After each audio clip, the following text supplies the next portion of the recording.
ATP. Felix. So, can you guys make a picture on both sides, please? Frenchman Renaud Liechtenstein is in charge. And it's another huge crowd inside the O2.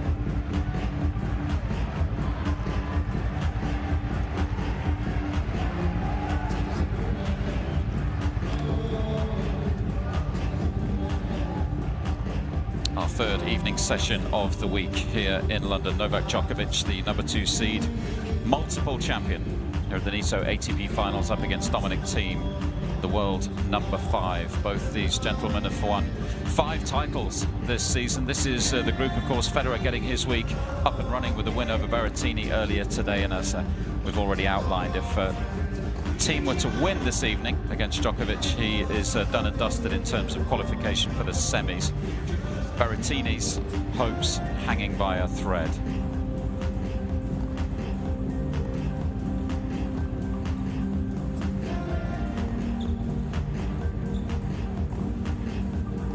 We're all taken aback a touch when we heard his post-match interviews during Paris a couple of weeks ago. He sounded awful, had some sort of infection or cold, really croaky voice, but he fought his way through that week. He got better and better, and he seems to be in pretty good nick, Colin Fleming, this week. How impressed were you with that first performance on Sunday against Berrettini? I have to say I was very impressed. Berrettini, there's no doubt he was nervous making his debut here at the ATP finals, but Djokovic didn't give him a second to relax into the match. He was so accurate and precise with his game, made life difficult for the Italian, gave him virtually nothing. There was just one sloppy game in the second set, which really annoyed him. He's striving for perfection. He's striving for that record equaling 6 year-end #1 ranking. It's been another fantastic year for him. 2 Grand Slams added to the tally. You can see there, a winner 5 times. He loves it here at the O2. He loves it on indoor hard courts. And there's that win over Berrettini, 2-1. 3 minutes over an hour. It was a perfect start for the Serb, and he knows what it takes to win here, as we know.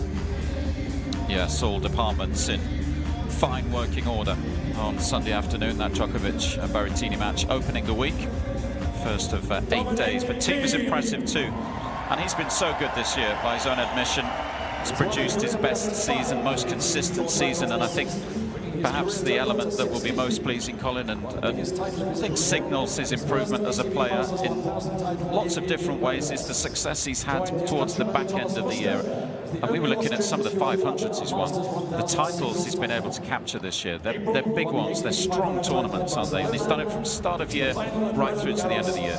Yeah, it's been a fantastic year for Dominic Thiem, and he's not been without his struggles. You know, illnesses early on in the season and in the run into the US Open, so he's missed some significant events, but still he's racked up his first Masters 1000 title, second Austrian to do that ever. Thomas Muster, the other, as significantly, that was on an outdoor hard court. And then, as you referenced, after the US Open, his form on the hard courts in Asia firstly, and then winning that title in Vienna, in fact undefeated in Austria this year. It's been an impressive year for him, and he's made adjustments to his game on this surface, staying closer to the baseline, flattening the ball out. There's that win over Federer, where he had plenty of opportunities to lose that match, and a team of old might well have done so. But this is the ultimate test for that new indoor hard court game of Dominic Thiem. Can he do it against arguably the best player ever in these conditions? Yeah, it was a third win over Federer this season as well, so that will be pleasing for the Austrian. Let's take a look at the head-to-head. 6-3 in Djokovic's favour. We mentioned the fact that Thiem's won 3 of their last 4. But, and is it a big but, that when you look at their meetings on a hard court, it's 3-0 in Djokovic's favour? I think it is significant, and all of the last 4 matches, as we said, were on clay, the quickest of which was in Madrid. And it's no coincidence that was the one that Djokovic was able to win. So when the courts are a bit quicker, like we have here, you would think that would favour Djokovic. Dominic Thiem, like we said, he was impressive against Federer. He's got that win under his belt. This is a massive match for the Austrian. If he could find a way to win this one, he could well go all the way this week, lift the title. This is where the players picked up their points through the season. Of course, Djokovic winning the Australian Open, so got his year off to a flyer. Illness for Thiem, so it's a slightly more gradual rise for the Austrian. The pulsing dots are the titles they picked up, and both with 5 this season. Australian Open, Wimbledon, Madrid, Paris, Tokyo for Djokovic. Some big wins for Thiem as well. We mentioned the first Masters title in Indian Wells. I think significant also that he's won 2 titles on home soil, isn't it? Kitzbühel and Vienna, because that brings a different kind of pressure into play. Yeah, he's 9-0 on home soil this year.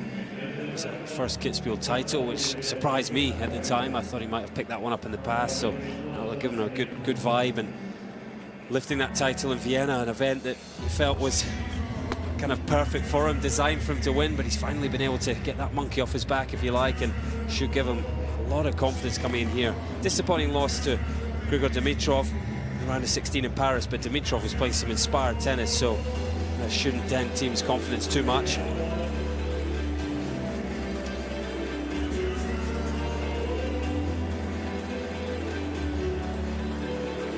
Djokovic putting the finishing touches to his preparation. Team's all done. He's ready to roll.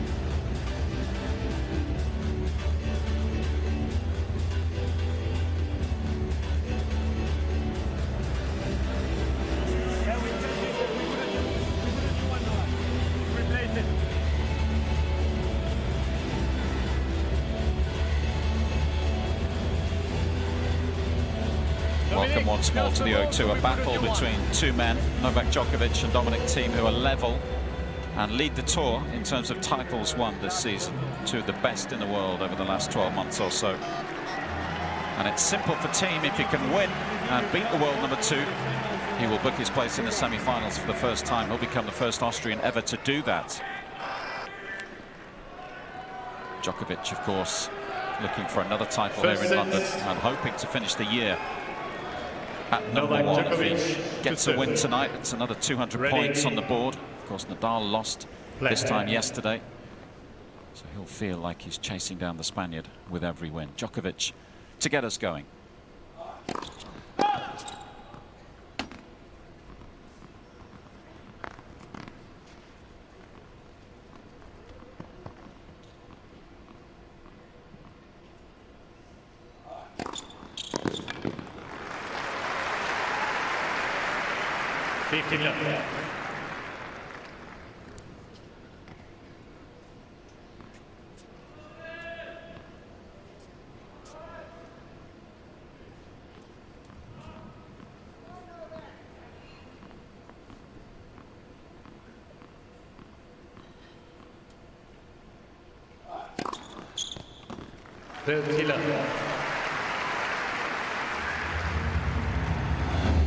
Making a 12th appearance at the season-ending finale. Made his first in 2007. That was when this tournament was held in Shanghai, in China.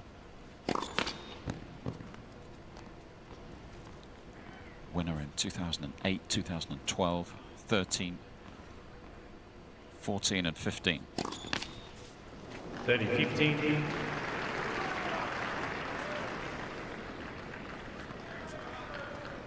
Four in a row.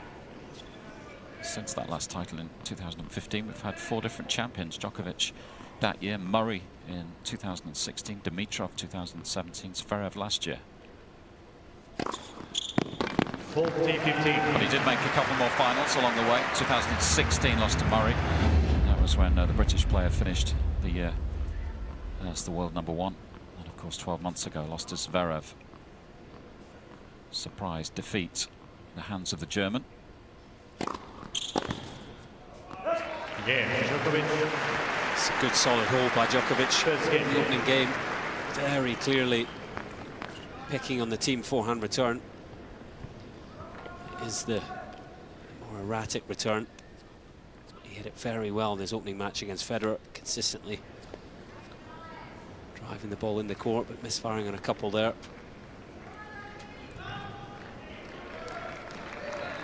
Score on court side. He's been with him a little while now.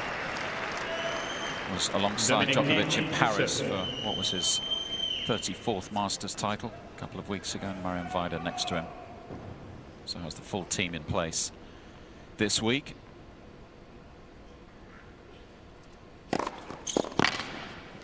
15 love.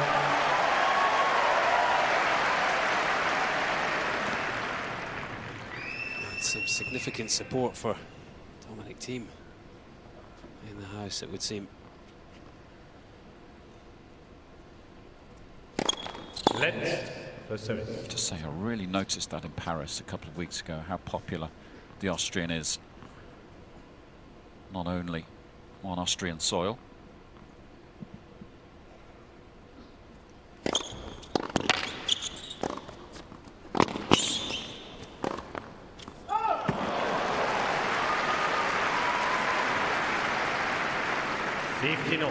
It's Nicolas Massu, the Chilean, who hooked up with Thiem earlier this year. It was actually when the Chilean Davis Cup team visited Austria.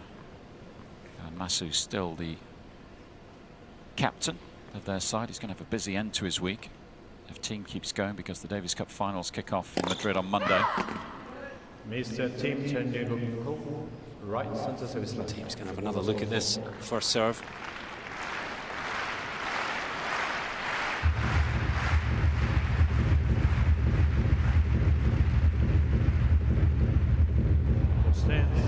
Second service.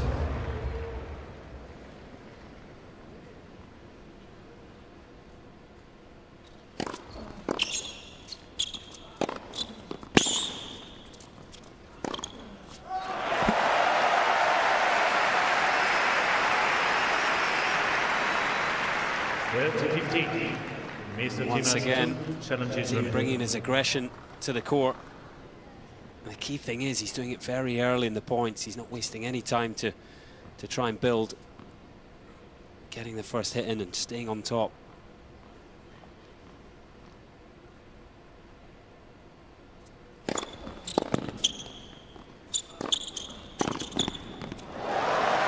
Straight into Djokovic's hitting zone, that one.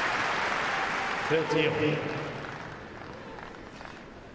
If there's a player that's ever anticipated better on a tennis court than Djokovic, I'd like to see it. So many times he reads the opponent's play. He moves well, of course, but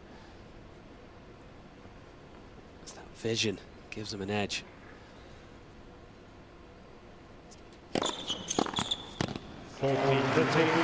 So many big serves back into play on Sunday. Djokovic against Berrettini, serving 135, 140 on a regular basis.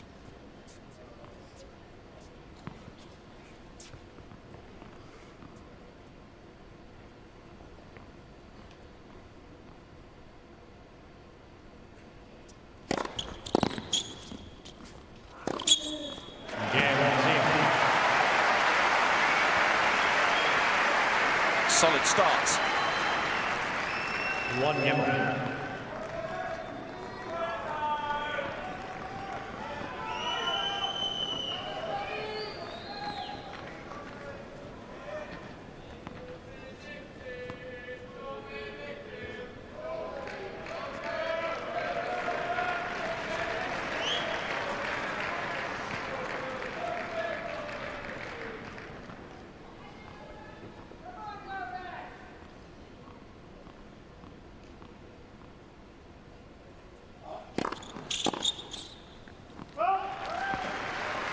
Killer.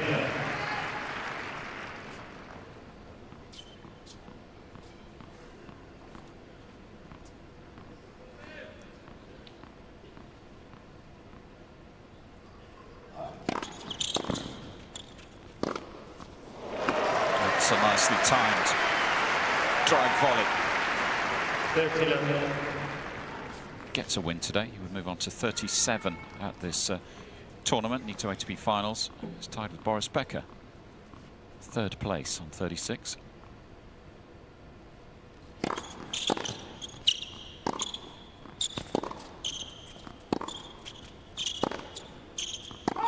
So would nudge ahead of a player that used to coach him. And he wouldn't be too far away from Ivan Lendl as well. He's on 39, so it'd just be 2 behind Lendl, who also has a phenomenal record at this tournament.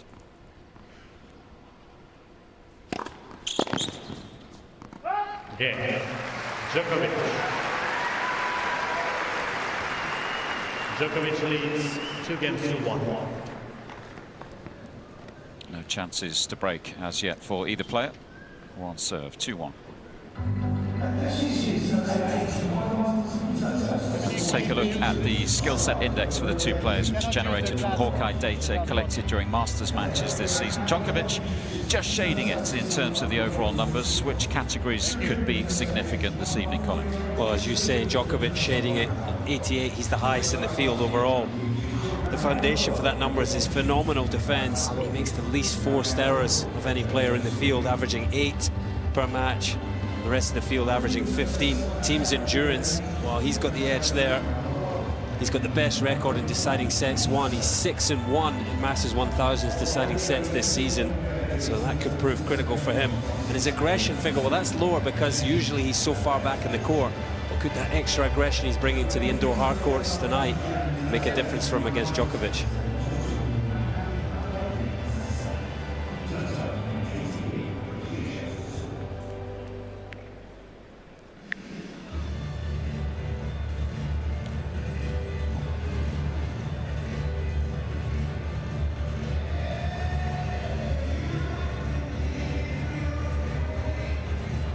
What a wonderful sight this arena is when it's full to bursting. Nearly 18,000 fans inside this place. It's been a well-supported event over the years, ever since it moved to the O2 in 2009. An 11th year here in East London. Thank you, especially behind the players. Any seats. We'll be in London for our last time in 2020 before moving to Turin.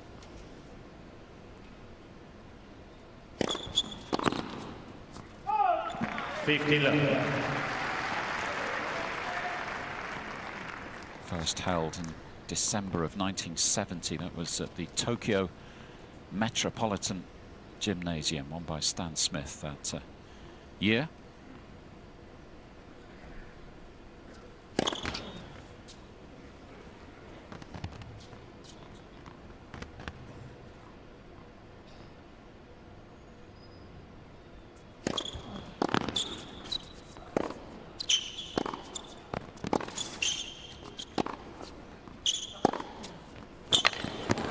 The power he brings off the backhand wing when he flattens that one out.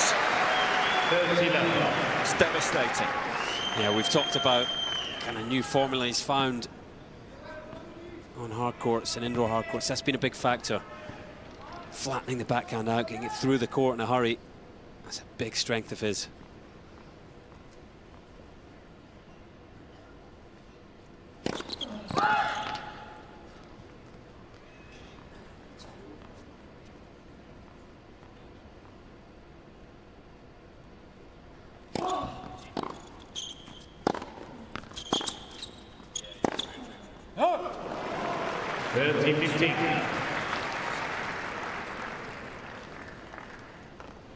Already get a sense, though, don't you, of how difficult it is to maintain this kind of quality against a player like Djokovic for maybe an hour and a half, 2 hours. When you're playing so aggressively, so soon in the point.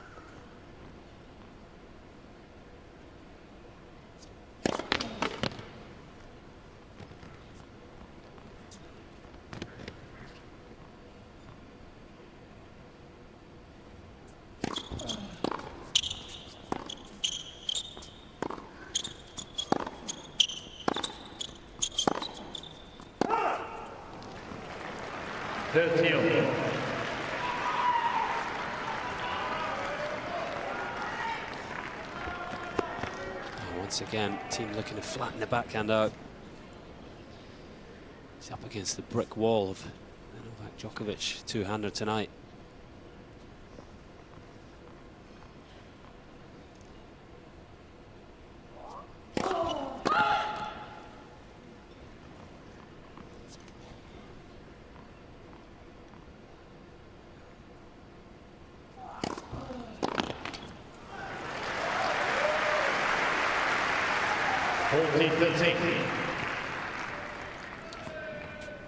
That's a smart second serve there. You can't afford to just kick every serve into the backhand.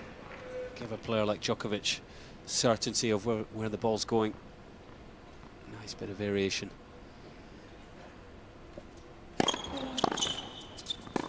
How good's that return? 127, straight back onto his baseline.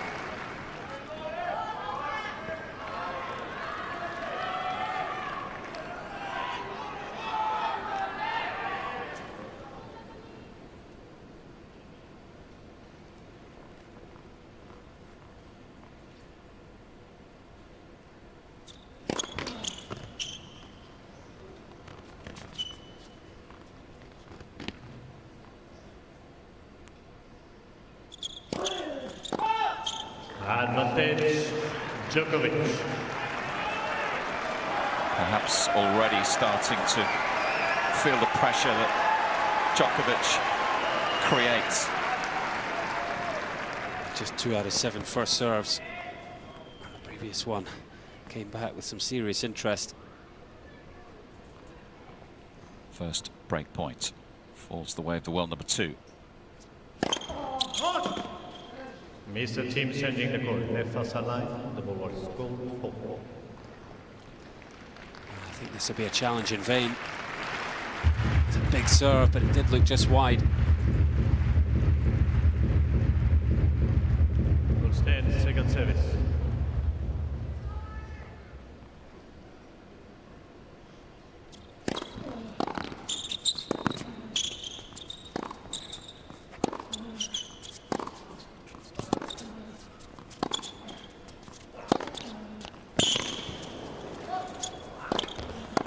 Missed it, and it's a break for Djokovic.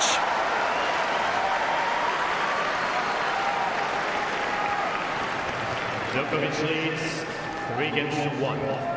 Mr. Thiem has 1 challenge remaining. Just the pressure that told in the end from Djokovic. That's the kind of point the team was winning.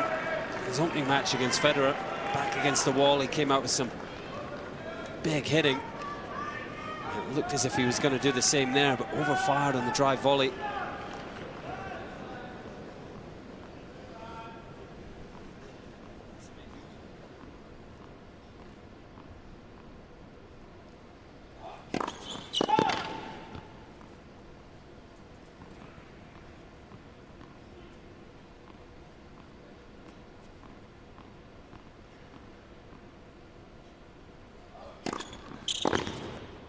Oh, that'll do.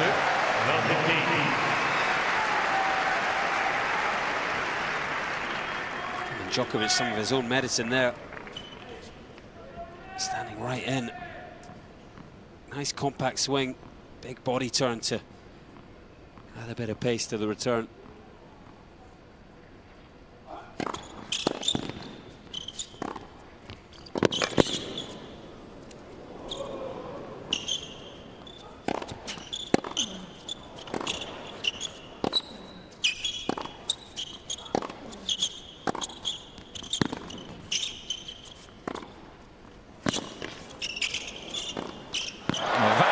To turn defense into attack, and eventually it's Thiem who finishes the point on top. Oh, he nearly brought the Jumbotron into play there with a defensive lob. He must have been half a foot from hitting it. And he did a good job of reading the smash, getting back into the point. And he's going to have a chance to break straight back.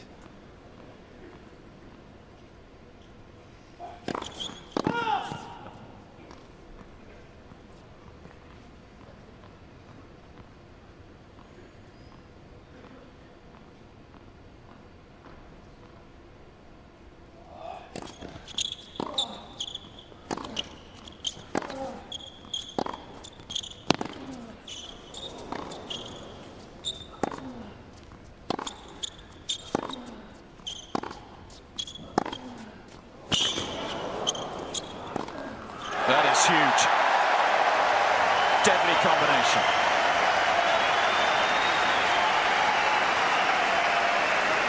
It's near perfection from the Austrian. This is the highest level of tennis we've seen so far this week from 2 players. the same time, and there's the first serve, caught the back of the line. Players are ready, please. 3 chances to break straight back for Thiem.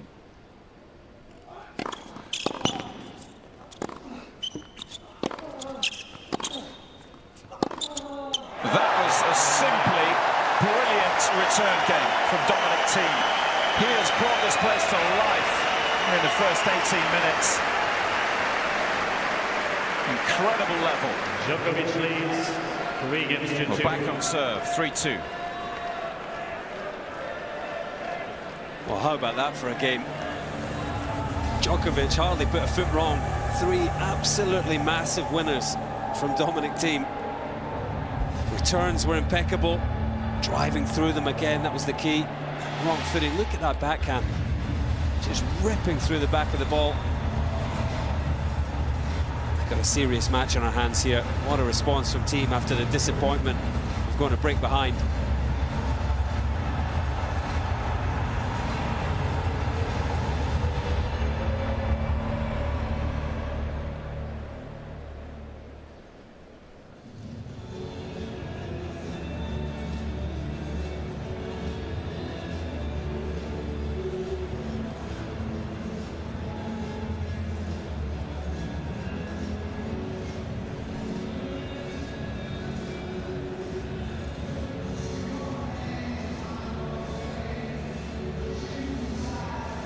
Current world number 5, he's been as high as number 4.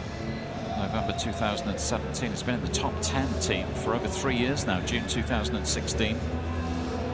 Time. And it's that kind of tennis, you get a real idea, don't you, when he's producing that kind of quality, why he's so popular. And you can sense it in the crowd almost in the first couple of points. I referenced his popularity in Paris, of course. He's won a lot of matches in Paris, Roland Garros, and in Bercy too. But he's so exciting to watch when he's playing like that. Yeah, it's special tennis. I mean, for me, when you see him play like that, we know how good he is on clay. If he starts to do this consistently on hard courts, could well be the next world number 1 outside of Nadal, Djokovic, Federer. 15 left. Yeah, I mean, we've talked about his consistency through the season, how pleased he was to win his first title in Asia, post-US Open. That came in Beijing. Decent run in Shanghai as well. First quarter-final there. And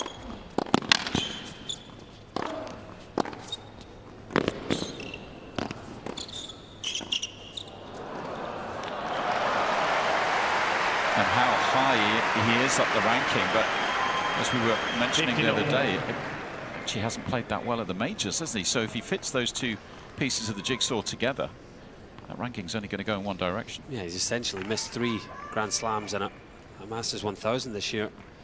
He was ill in Australia, retired in the 2nd round. First round loss, upset by Querrey, who played a good match, to be fair to the American. He was ill again in the US Open, unfortunately. First round loss, nowhere near his best. And he missed Cincinnati just before that with the same illness. So if you put this kind of tennis into all the slams next year, plus the damage he's done on the ATP Tour, he's going to be right up there, competing for the top spot.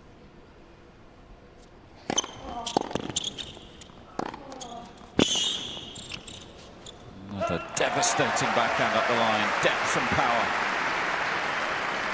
30. You got a nice little look there at the way he's been able to flatten the backhand out from Montreal onwards as we've moved on to the hard courts and indoors. 3/4 of the spin that was on the ball earlier on in the season. It's so effective tonight already. But as well as he's played, it's still 2-3, 30 all, second serve. That's the danger of Djokovic. That's the challenge, isn't it, this evening? Out.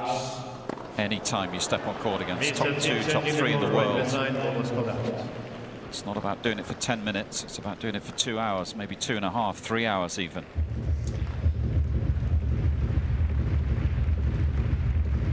And he's caught the back of the line. What a result that is for the Austrian. I don't like that one. You're absolutely right. That's the challenge Djokovic possesses. If you produce a highlight reel right now, it'd be all Dominic Thiem. Djokovic is the silent assassin.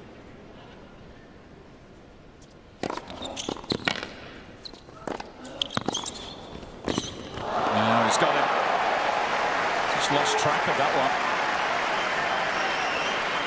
30-14.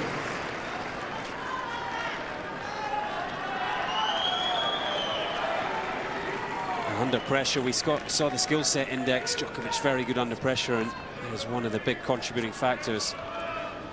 49.5% of break points converted. #1 on the season.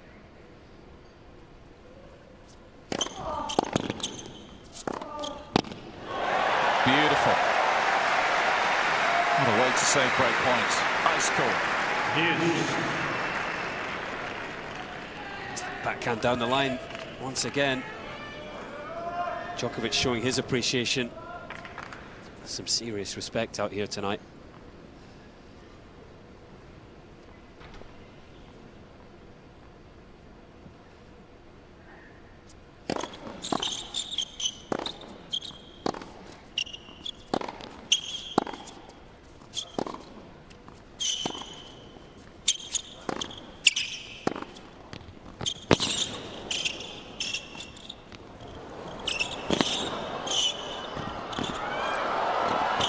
Yes, he's made it. Fabulous tennis from both men. Showtime in London.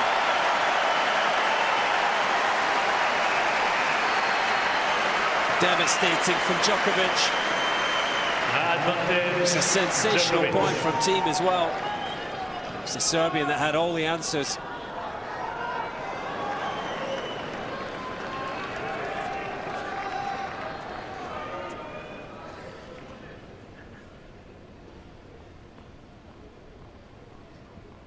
Another chance to break. He won't miss that return too many times. Novak Djokovic. First serve right on his racket. Just the 6th return he's missed in this match.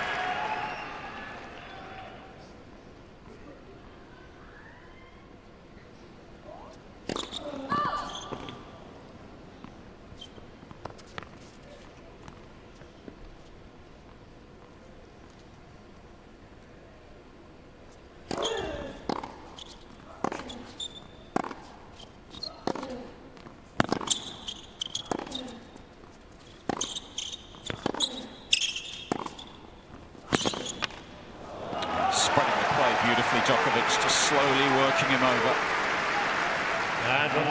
Djokovic. So precise, isn't he?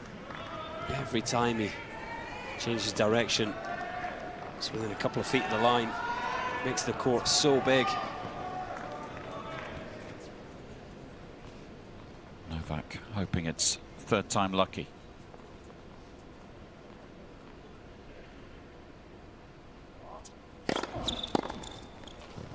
It's a good serve into the body.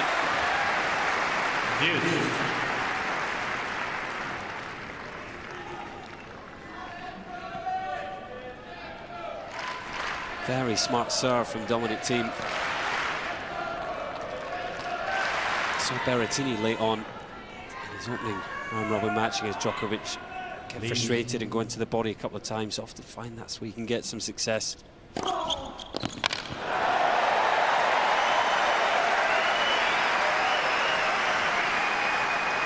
Advantage Thiem.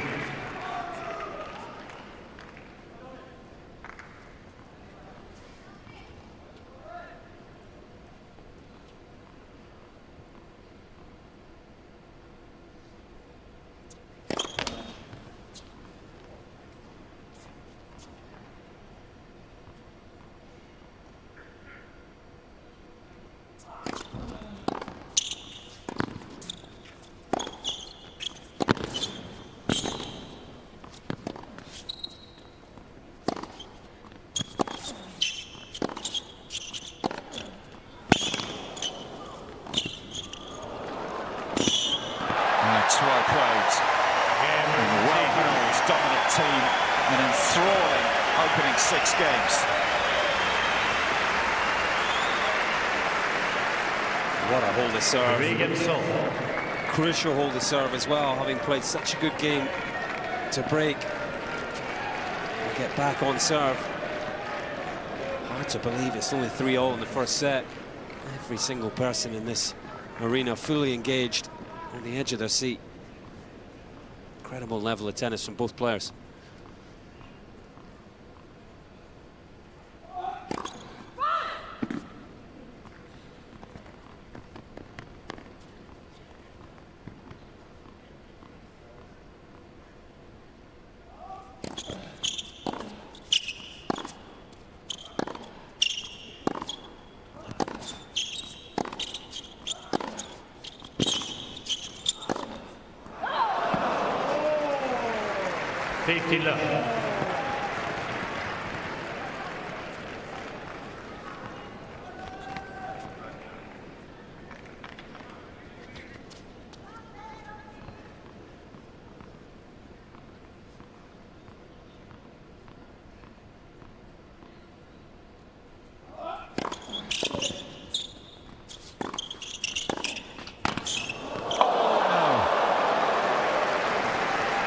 Lady luck on the Austrian side. I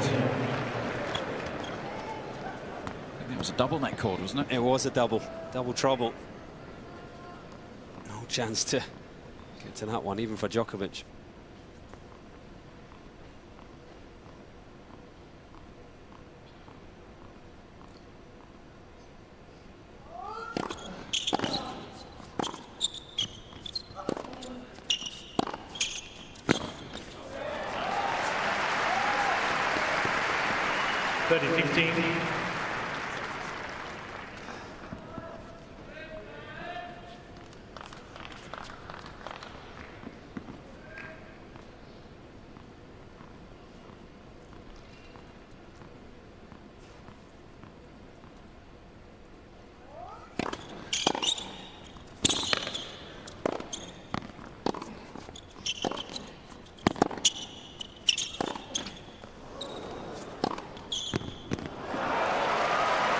Time the net cord works against him.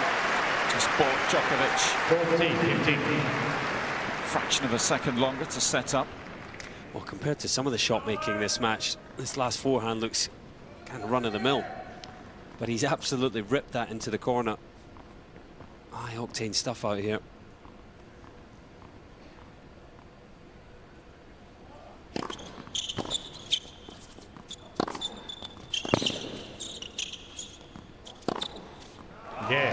And another. Djokovic edges ahead in what has so far been a fascinating set of tennis. Djokovic leads 4-3. Treating this O2 crowd. 4-3.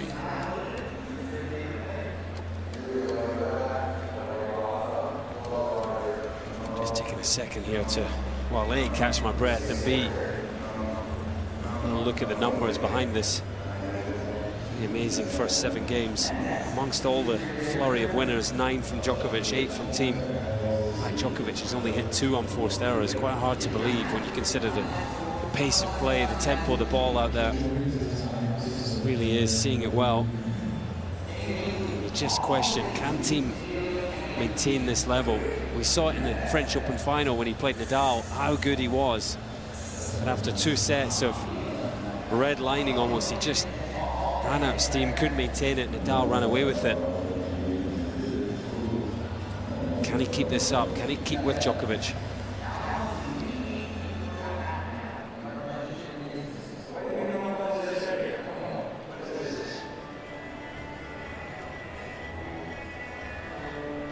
It was Thiem who snapped Djokovic's winning streak at Grand Slam level in that 5-set epic in Paris earlier this year on the clay of Roland Garros. He'd won 26 matches at the majors when he arrived in the semi-finals and took on the Austrian, of course, the champion of Wimbledon and the US Open the season before. He won the Australian Open handsomely, beating Nadal in straight sets in the final.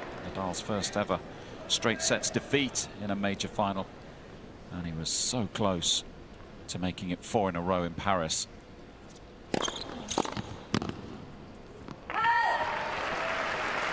Left.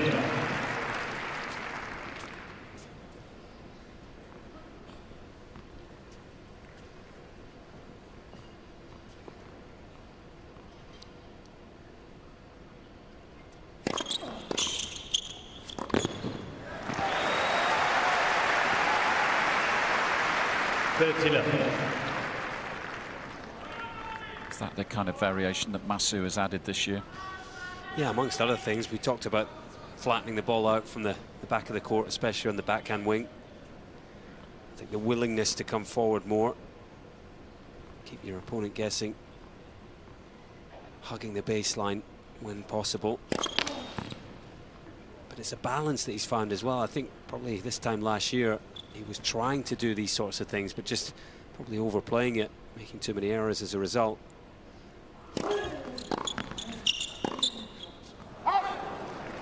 30-15. Actually got back on the match court, didn't he, Nicolas Masu, this year in Kitzbühel? Played a bit of doubles with Dominic's brother. Olympic gold medalist, of course, singles and doubles. Countryman Nicolas Masu. And from what I understand, he'll actually be leaving London on Wednesday. He's Chilean Davis Cup captain, of course, still, and we got the Davis Cup finals next week. I believe his contract is such that he's got to travel to Madrid tomorrow. 14-15.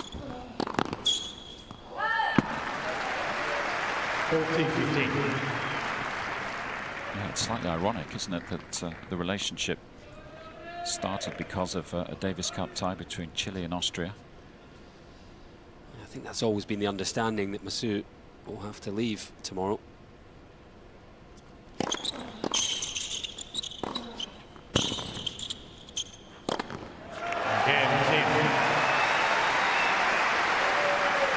It's a more comfortable hole for the Austrian, much needed.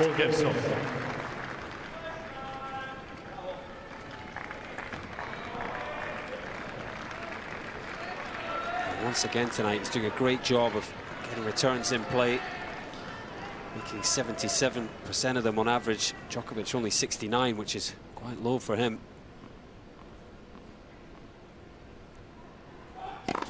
Let for service. Thank you. Wait, please, Novak. Thank you.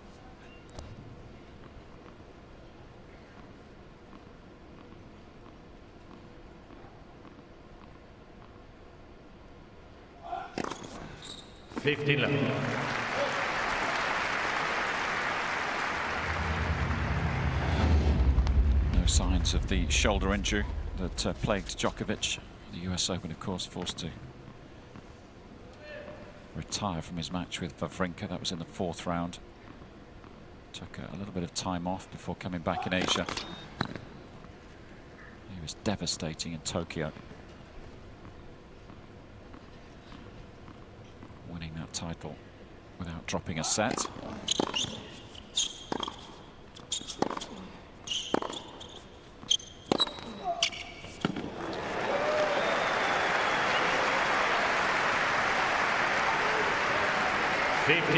Another one in the winner column. The oohs and ahs from the crowd.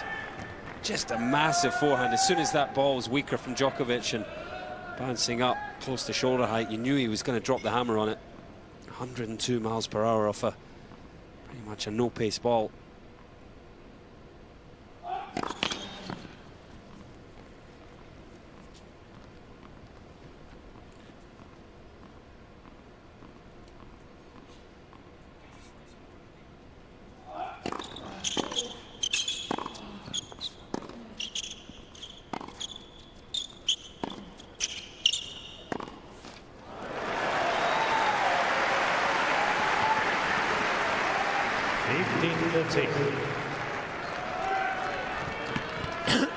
Change up there from Thiem, changing the rhythm of the point with some slice backhands.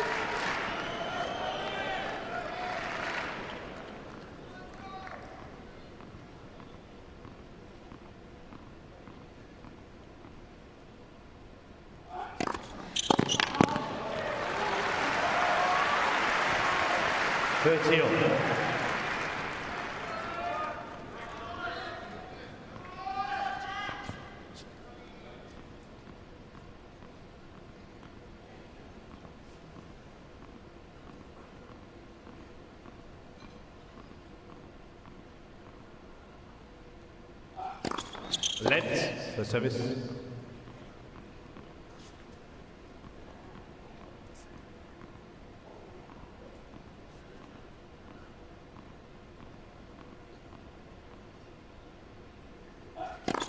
Let. First service.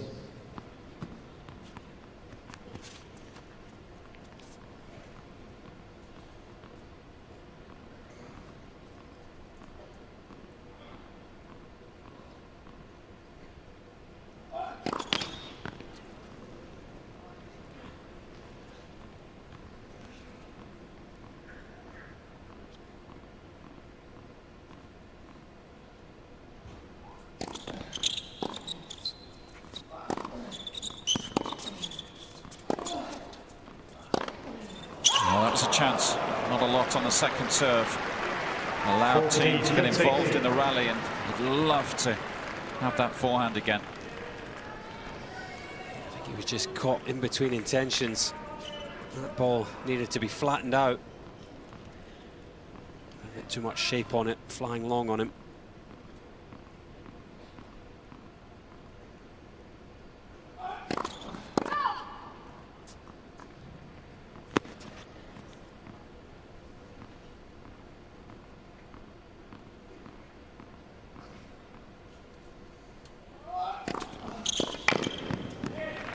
Great second serve.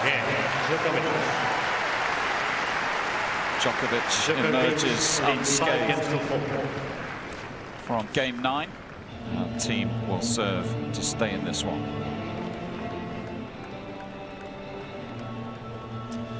Oh, what a missed opportunity that was for Dominic Thiem. 4-all, 30-all. Short forehand. Usually food and drink for the Austrian. Made it, would have been a big pressure on Djokovic. Let him off the hook there. Djokovic continues to keep things watertight in his game. Still just a 2 unforced errors. 1 double fault, 1 on the forehand, 0 on the backhand. It just gives his opponents so many chances to dip their level. Ready to capitalize when they do.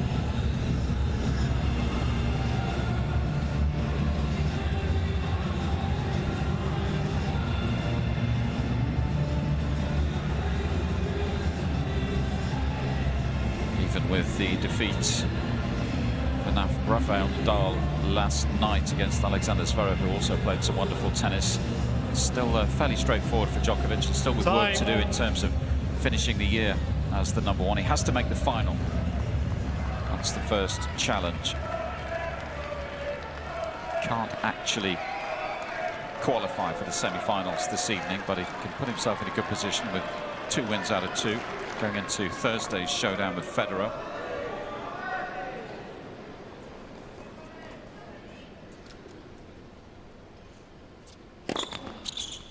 He's qualified for the semi-finals. 6 straight appearances, Djokovic.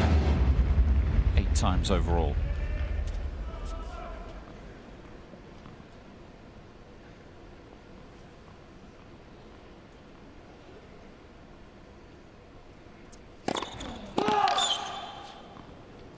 If he did finish the year as the #1, he would tie Pete Sampras's record, although his were 6 in a row.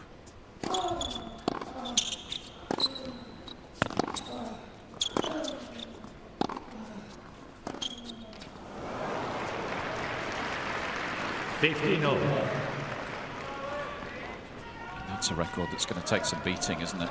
6 in a row is very impressive. Well, I have to say, if Djokovic were to get 6 in the era that he's been playing in alongside Federer and Nadal, what an achievement that would be.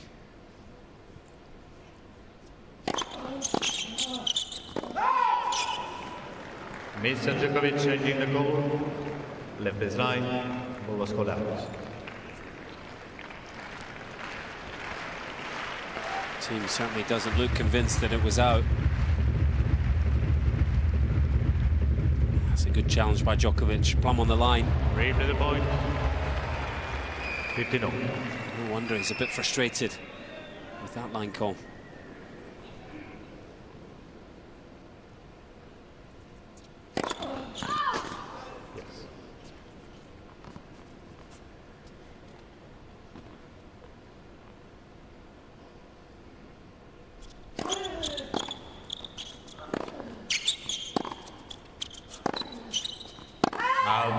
one's deep.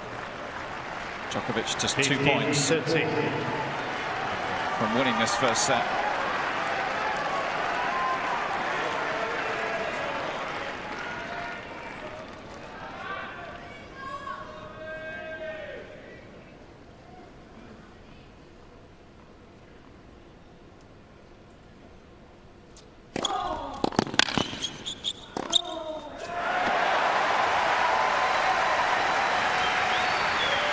It's a feature of his win over Federer when he was under pressure, didn't hold back.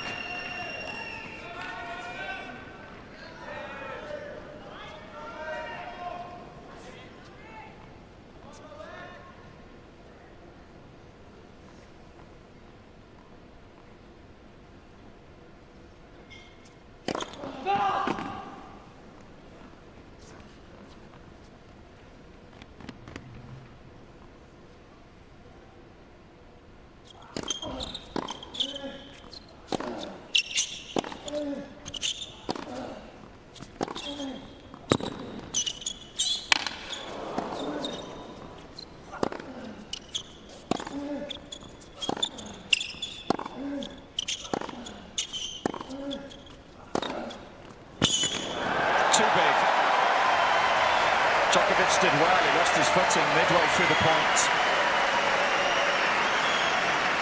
Yeah, he did well to regain his balance, but it did give away the initiative that he built. If he kept his footing there, he would have been attacking off that forehand. Thiem was able to get back on neutral on the point and then take control. Hammer forehand to seal the deal. That was a big moment.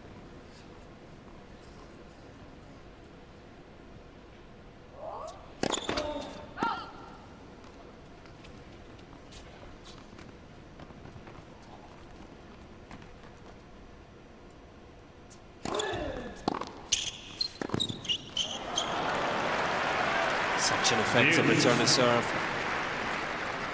Taking the ball early. So accurate deep into Thiem's backhand corner, rocking him back without taking any real risk.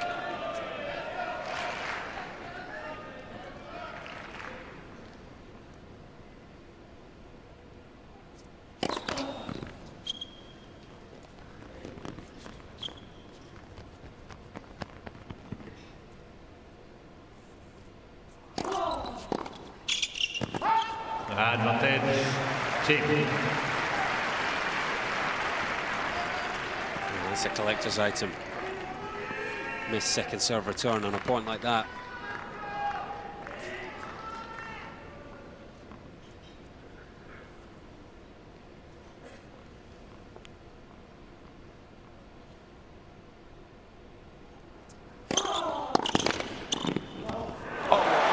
Tennis, what a change up, and he executed it so impressively.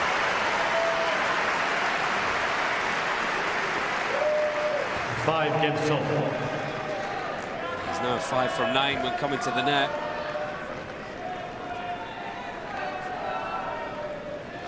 Continues to stick to his guns with the new aggressive play. He's well worth 5-all scoreline.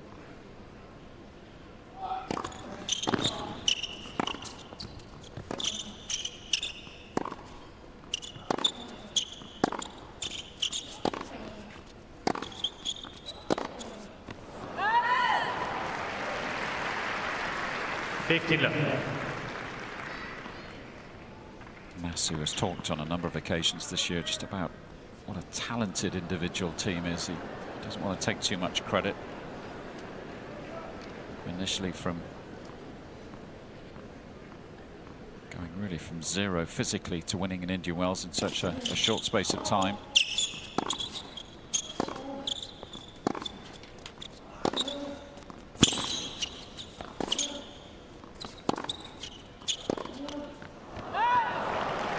Was off the court for around 2 weeks, Thiem, after the Australian Open with illness. They got down to work in the Californian desert, arrived in Indian Wells early and ended in success, his first Masters title. He said not every player is able to do that so quickly. and also implement the changes that he's asked him to work into his game this year. Yeah, it's a coach's dream, isn't he? Fully engaged day in, day out, and got the raw ability to implement things that you want to see him do. Game, Djokovic. Well, in contrast to Thiem's service game, that was nice and quick. One that Goran would have been proud of. Djokovic up 6-5.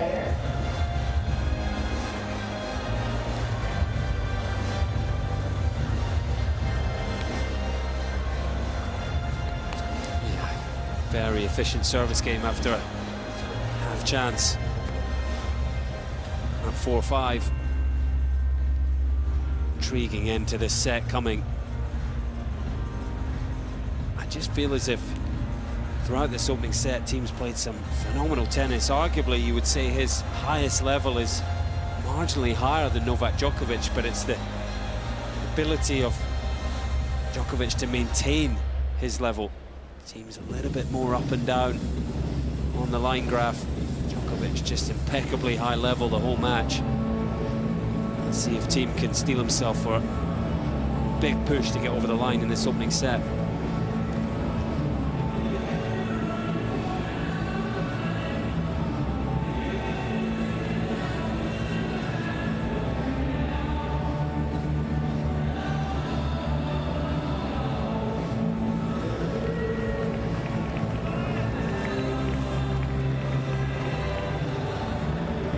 Time.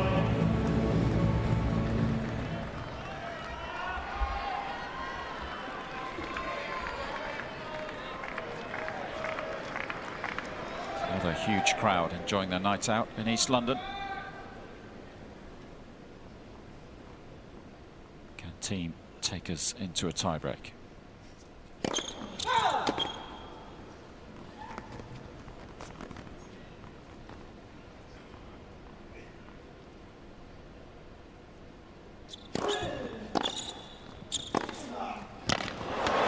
That's a rocket. An Austrian rocket. 15 love. Once again, on the front foot, first shot of the rally. Temptation might have been to play a neutral rally ball cross court there. Fanning out down the line.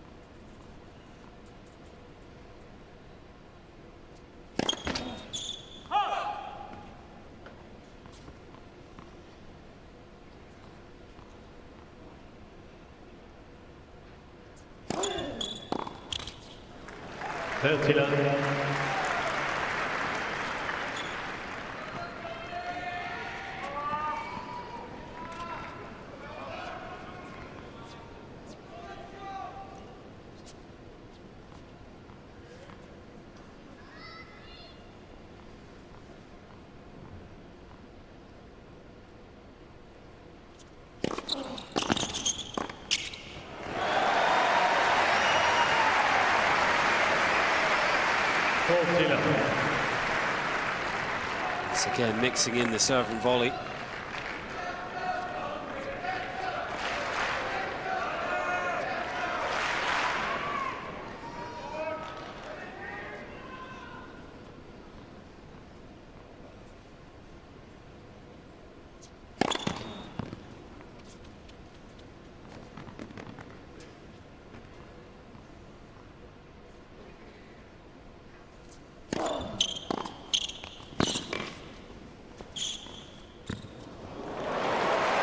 Took the return so early. Gave him options. 40-15. Yeah, this is signature. Down the line backhand drop shot. Finish the job. Level of tennis is so high. Vast majority of points are being won rather than lost.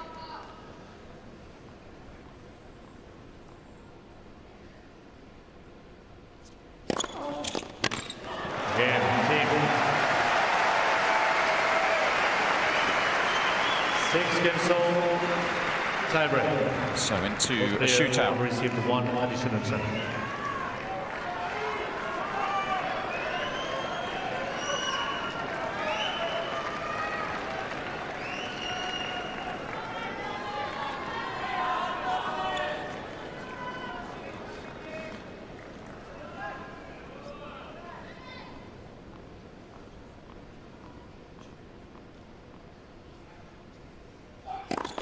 Let, first service.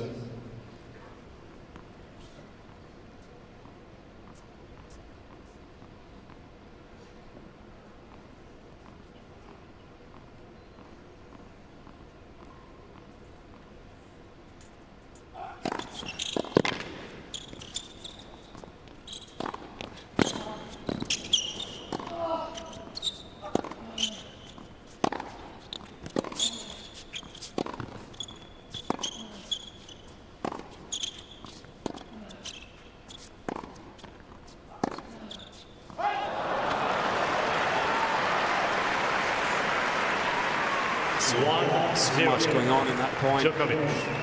I soon knew that was a chance. His feet just stopped moving ever so slightly. He didn't get up to the backhand.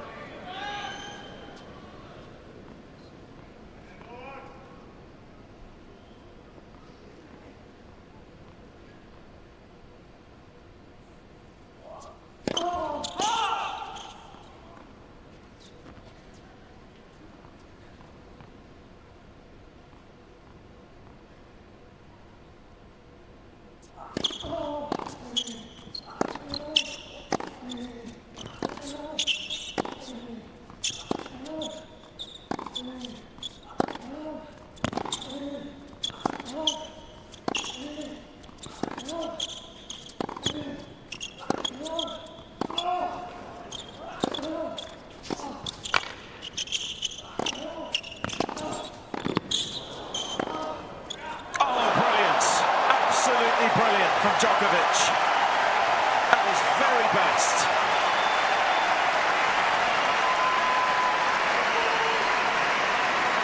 Rock solid foundations. Thiem was just throwing the absolute battering ram at him. Huge hitting in that point. Came forward, it wasn't a bad volley, but crucially didn't get Djokovic off balance.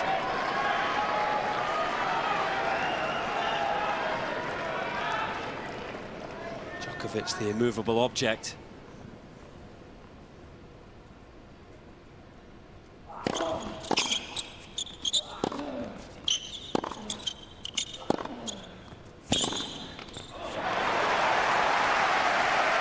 An important point to win for Thiem, just to get involved in this breaker. 2-1. But it's been a good start for the world number 2. He's got a good record in the breakers this year. He's dropped only 4 this season, and you've got to go back a long way to find the last one that slipped away from Djokovic. It was against Hubert Urkacz in the 3rd round at Wimbledon, so I make that around 5th or 6th of July. That is a long time. 7 in a row he's won. Won that match in 4 sets, but dropped the 2nd set on a tiebreak to the young Pole.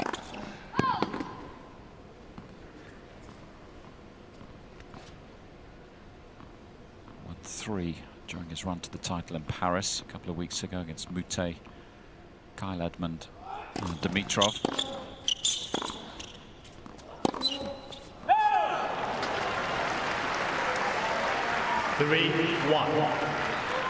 Djokovic. It's just the relentless level that he brings. It's so effective in a tiebreak situation. Gives his opponent so little,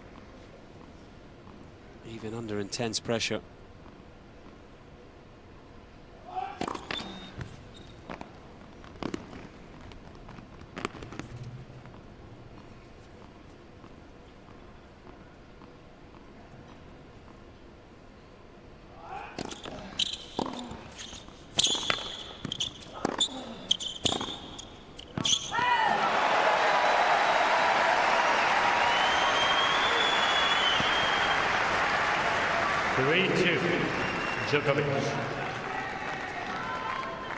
Going back to his effectiveness in tiebreaks, Colin, none more so evident than in the Wimbledon final. 3 against Federer.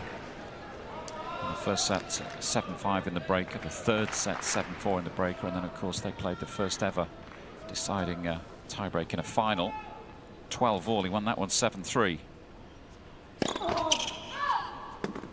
Perhaps the most important 3 breakers of his season, saving those 2 match points along the way. 4-2, Djokovic. Just a second double fault. Pressure getting to Thiem on that occasion. Went for the change-up, second serve into the forehand, but just didn't commit to it.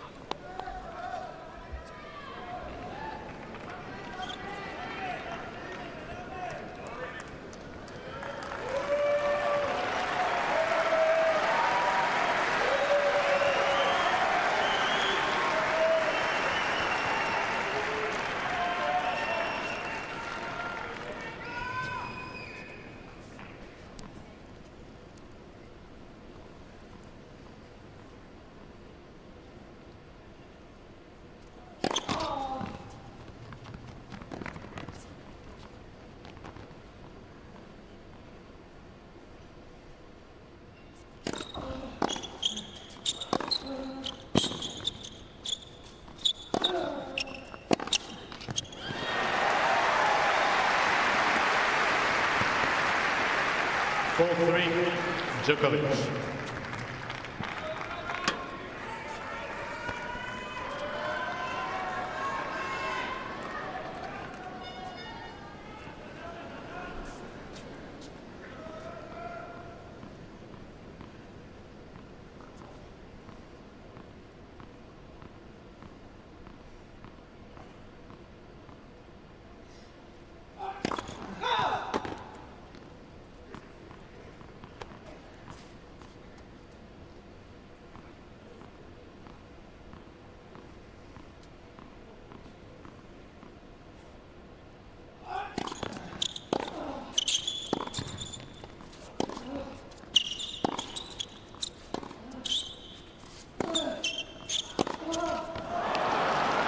Extends his advantage. 5-3. A little bit closer to the finish line in this first set. Yeah, when you're a mini breakdown, if you get into the point on your opponent's serve, you can ill afford to make a routine miss like that in a rally. Into its second hour, this first set. Let the service.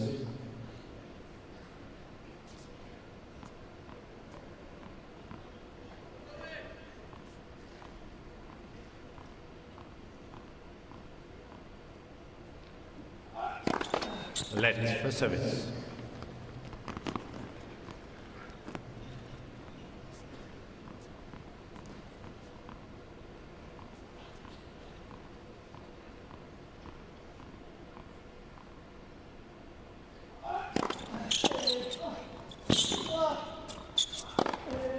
Oh, it's a good return.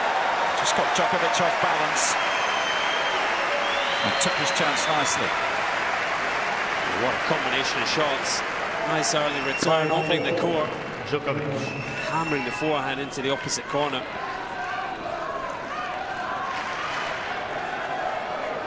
Full explosion into that forehand.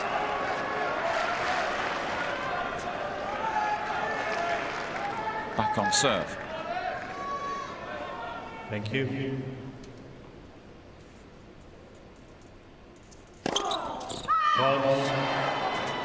Mr. Thiem changing the call. Right near sunlight, ball was for 4.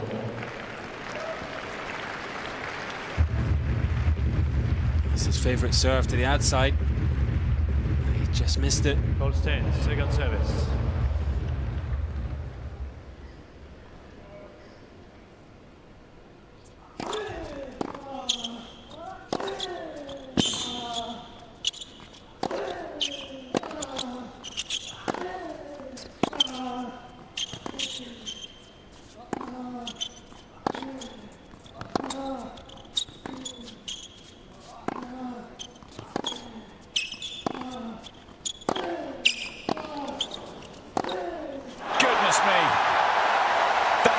Level. Are you kidding me, Dominic Thiem?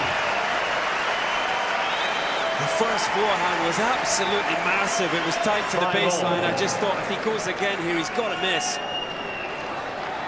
And not to be clean as a whistle again within a foot of the line. What a combination of forehands that was.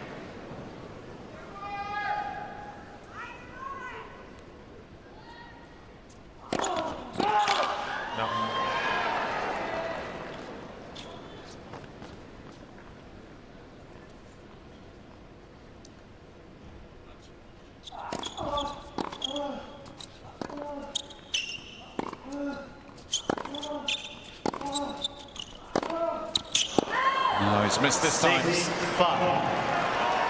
Did feel as if he was just Djokovic. teetering on the edge of losing control of the ball. Unfortunately, biggest point of the set so far, that's exactly what happened.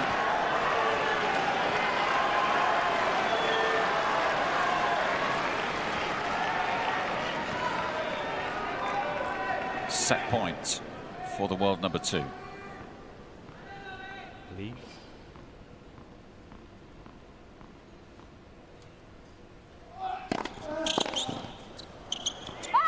It's just wide. Mr. Thiem challenging the ball right near Salah. There will be a The challenge. ball was called out. The Austrian wants to make sure, but I think this is wide, and if it is so,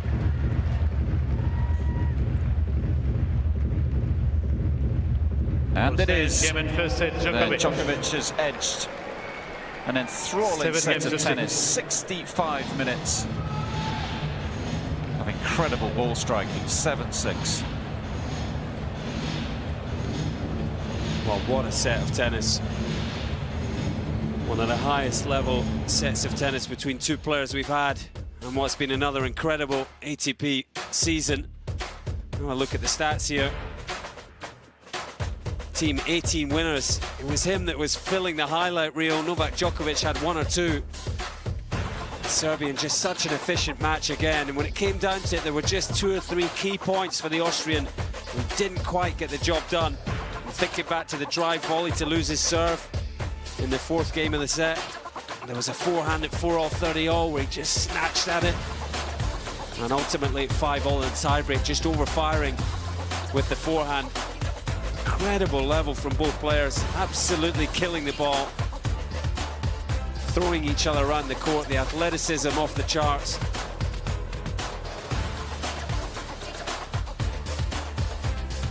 You can see there a break apiece for each player. It was in the 4th game where Thiem missed that drive volley. Anticipation from Djokovic put him off. What a game it was, 3 winners from Thiem in game number 5 to break back. We won our way to the tiebreak, but as so often the case, it's Djokovic that found a way to win the points that mattered most.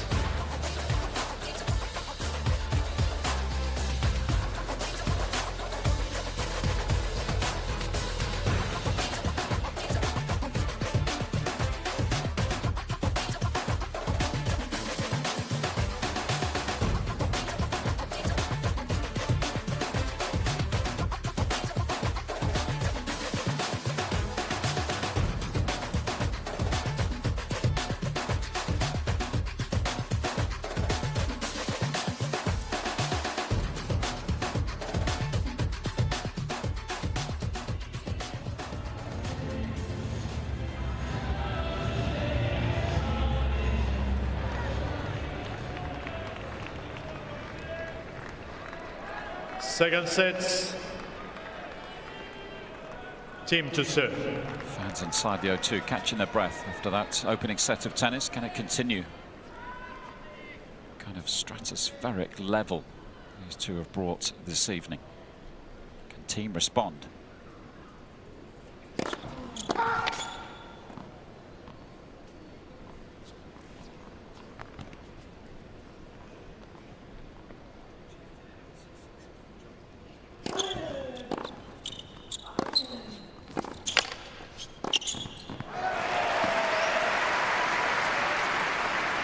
left.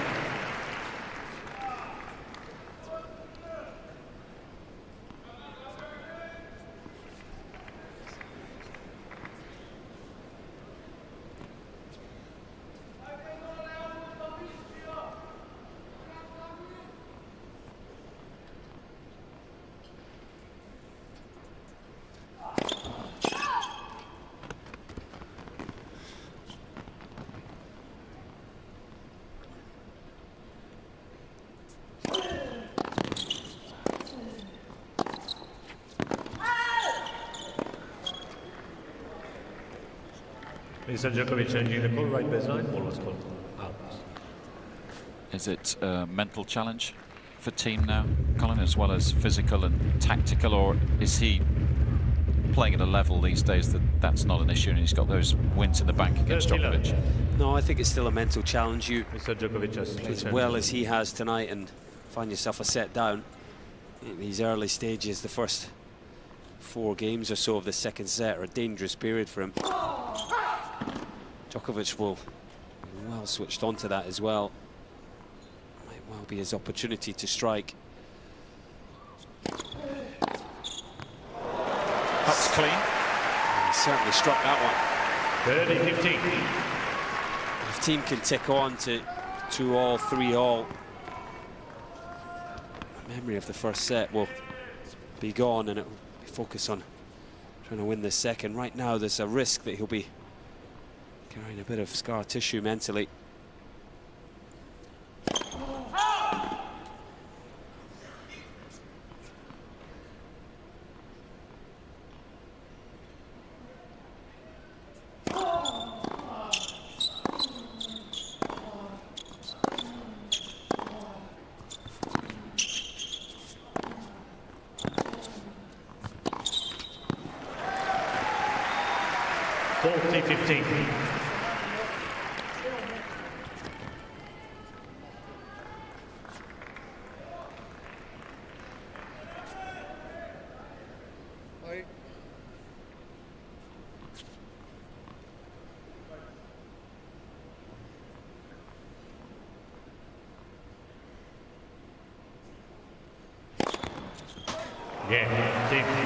It's a heavy serve. 141 miles an hour. Second set. Nearly wiped someone out in the front row of the crowd.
Love 15. I guess the flip side of what we discussed in the opening game would be Djokovic having a potential lull. Everything in the arena just goes a little bit flat. Crowd nip out and get a drink. He's got to keep the focus exactly where it was in the opening set as well.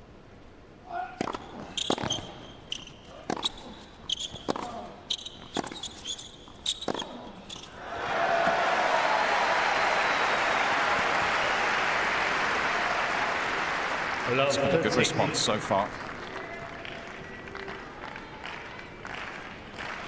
He's never won a match at the Tour Finals when he's dropped the first set to 0-5 in that respect.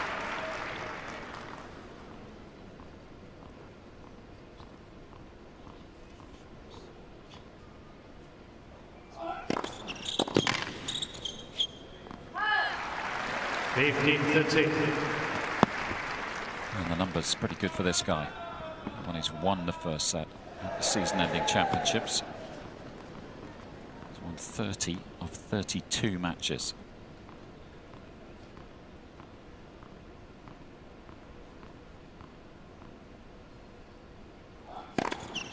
Oh,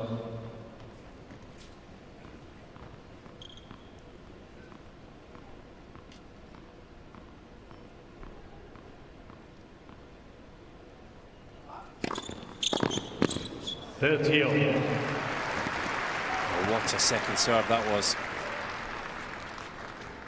111 miles per hour right in the corner down the tee at 15:30. Gutsy under pressure.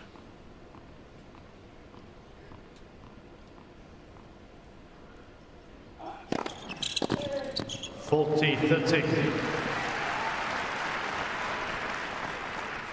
Two players who've come back against Djokovic. ATP finals. After dropping the first set, his good friend Janko Tipsarevic, that was here in 2011. Going to go back to 2008 for the other one. Tsonga. It's another team special. Yes. Just full extension through the backhand when he lets it go. When he makes contact with that ball, his arms almost fully straight.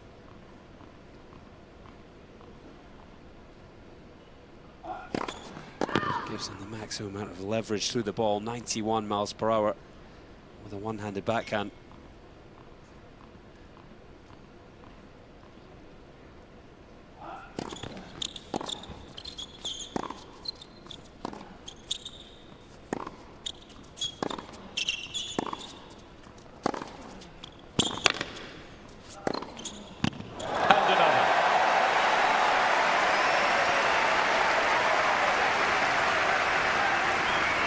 I can assure you, it really isn't that easy to hit massive backhand down the line winners.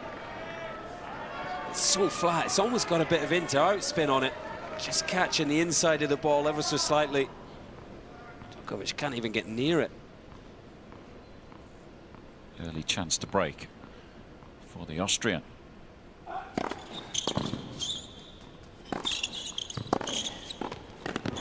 he does so. Game on early in this second set.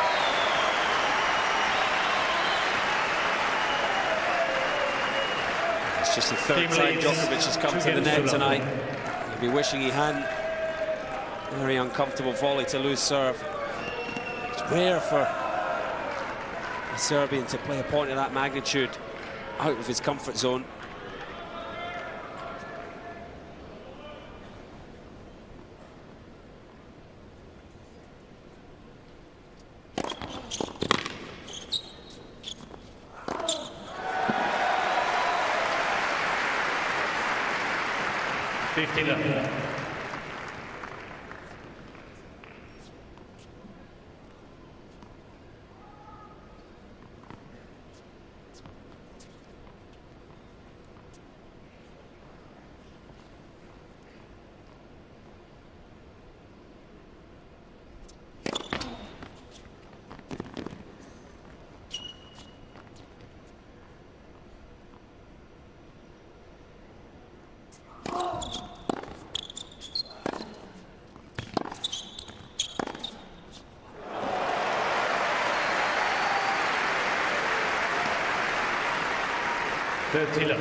He's racking up the winners.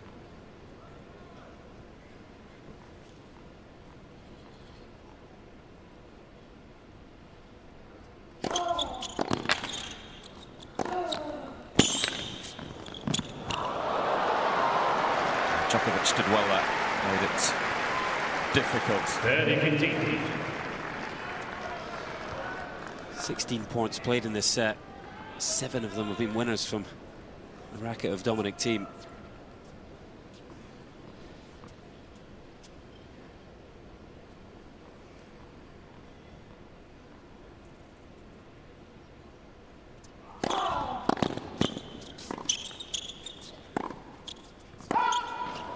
It has been Djokovic just had a drop-off to start the second set. Barely put a foot wrong in the opener. Already 4 unforced errors in this second set.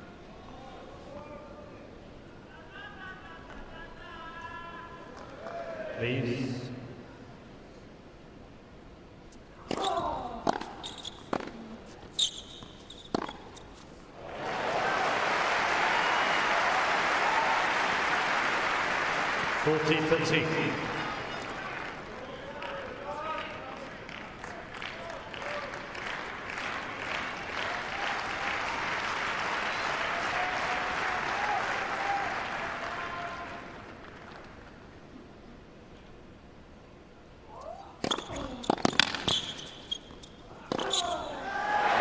It's a great start to this second set for Dominic Thiem.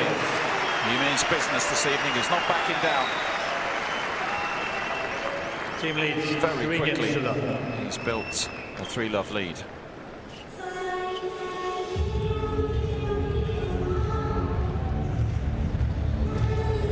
Well, all credit to Dominic Thiem. He's kept his level incredibly high. 19 points played now. Set number 2, 10 winners between the players, 8 of them from the racket of the Austrian. Slight drop off from Djokovic. It's 3-love in a hurry for Dominic Thiem. 3 games away from a deciding set.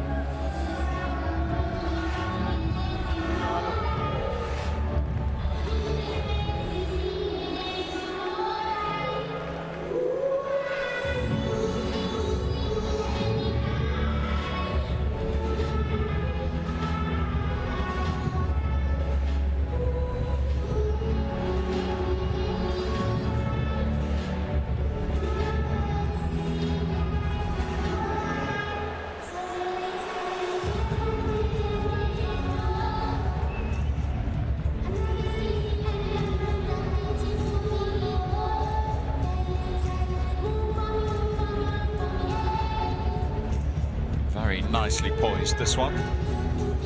Time. Starting to feel like we're heading for our first deciding set of the week. Straight sets all the way in the first 5 singles matches. Roger Federer getting his first win this afternoon against Matteo Berrettini, if you weren't with us earlier today. 15 left.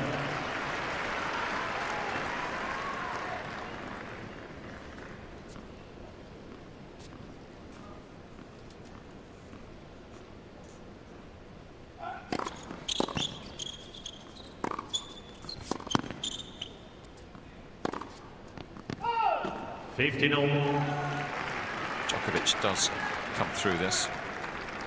He'd be on 2 wins, and then if he were to beat Federer on Thursday, he would of course win the group. Could be a possibility of the other 3 players all with 1 victory. If Berrettini were to beat Thiem,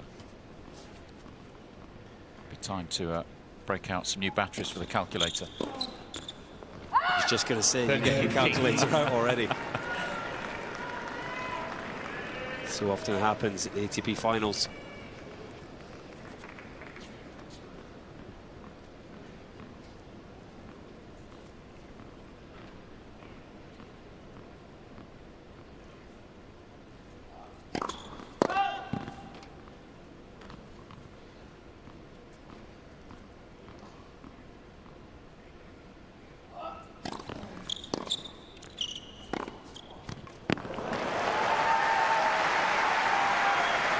That shot looks so easy, doesn't it? Yeah, Thiem tried a bit of variation there with a short slice return. Djokovic with a short jab, quick hands, whipped that backhand down the line. Yeah, Djokovic.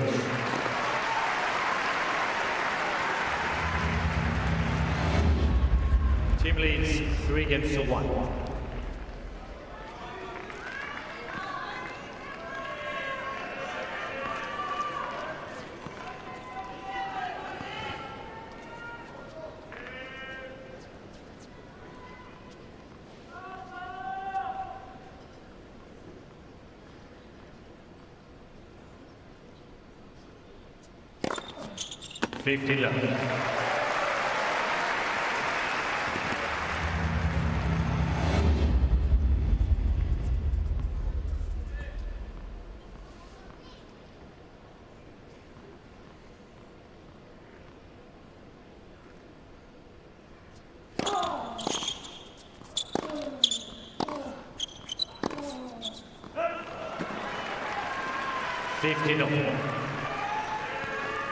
It's one of the few occasions where he's just pulled off the forehand there. Didn't quite commit through the back of the ball.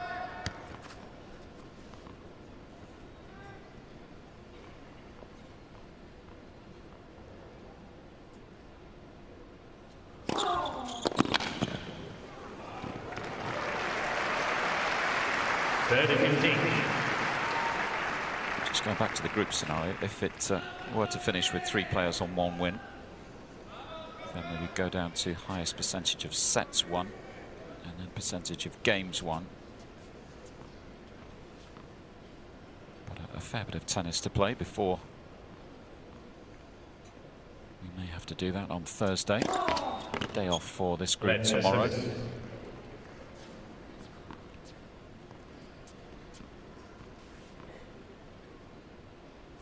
All eyes on the Andre Agassi group tomorrow, day 4. Out.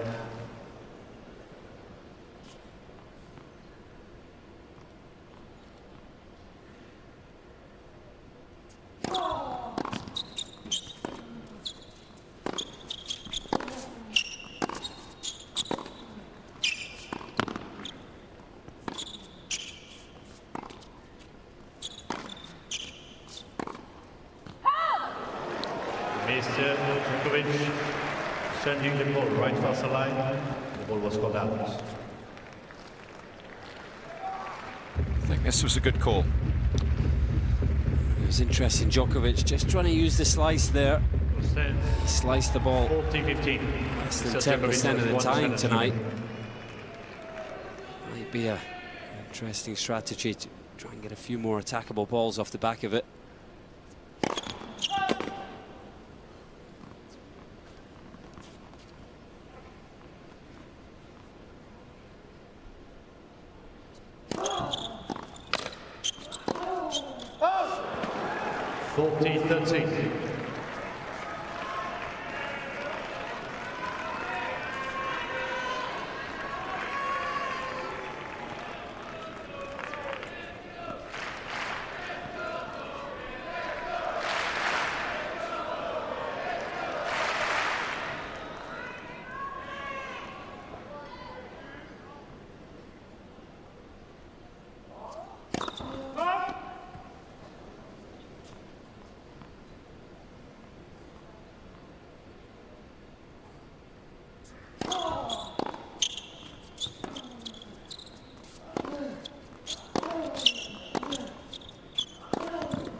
Depth from Djokovic as he's starting to turn this second set around. He's back up to full speed, isn't he? And he's now asking the question of Thiem, can you maintain your level? Both players taking in some oxygen after that exchange.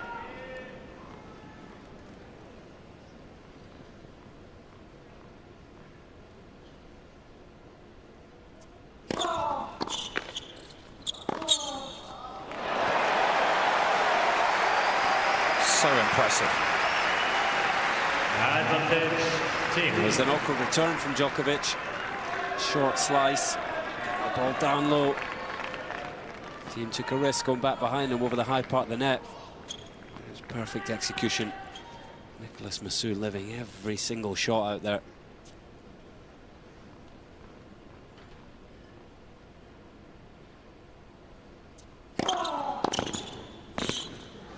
The return just a bit too good. We've seen him come forward behind the serve a handful of times this evening.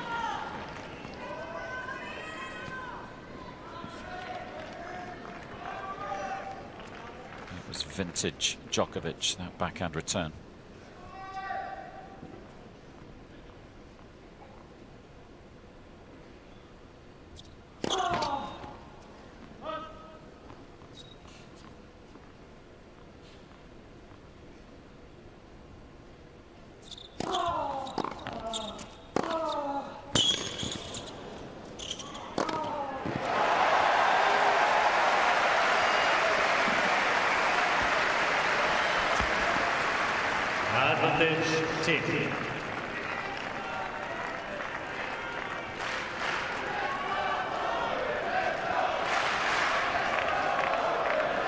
Thiem. Thiem once again absolutely destroying the ball.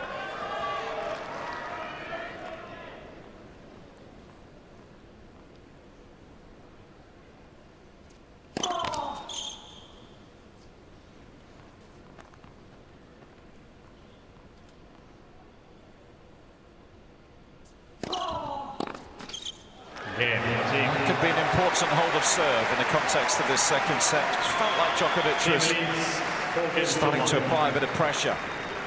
Thiem holds firm. 2 games away from forcing a decider, 4-1.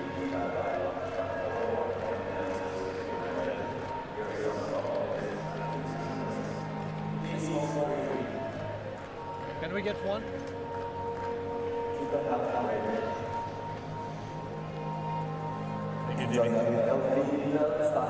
That's a really important hold of serve for Dominic Thiem there. Novak Djokovic has got his intensity back up. The focus where it needs to be. Just signs that Thiem was starting to wobble. Perhaps having a slight dip physically. But he held firm. And he'll be telling himself just to keep the level high, keep the intensity, stick to the plan of going after it whenever he gets a chance. 2 more holds of serves, all it takes to get us to a decider.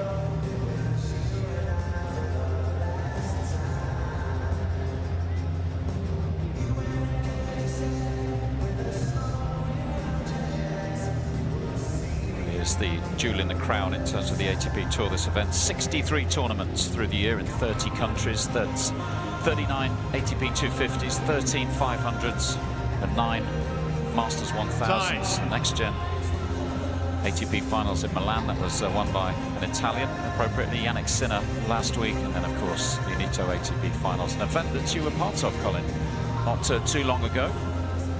Good week? Had a great week, 2012. Ross Hutchins and myself were the alternates for the doubles. Didn't quite qualify, unfortunately. Gave it our best shot. There's a reason every player at the start of the year, the main aims is to qualify for these ATP finals. It's a fantastic event. Treatment of the players is second to none. That's why they love coming here year on year. 39. Yes, Novak talked about that when he was asked what he felt it might be like for Berrettini to step on this court for the first time on Sunday. Did you get a sense of that?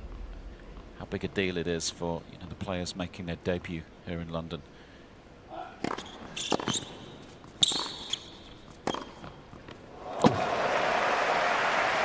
Gunshot beforehand from Thiem there. 30-15. Yeah, I think any player, you know, making their debut is going to be nervous. It's a new experience, but you're going on the court against someone like Djokovic, first match. It can be overwhelming. In truth, Berrettini didn't really have a chance. Djokovic put on an absolute masterclass against the Italian. Berrettini did himself more justice today against Federer.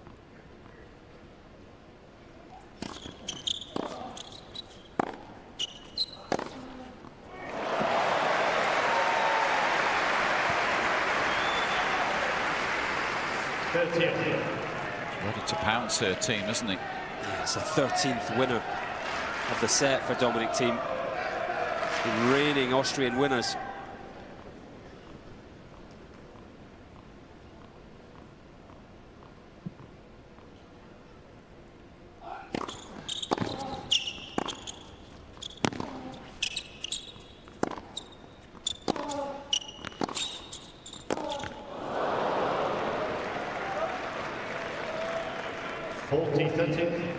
Well, it had to happen eventually, didn't it? Hugging the baseline, taking balls on the rise, full-blooded, committed swings.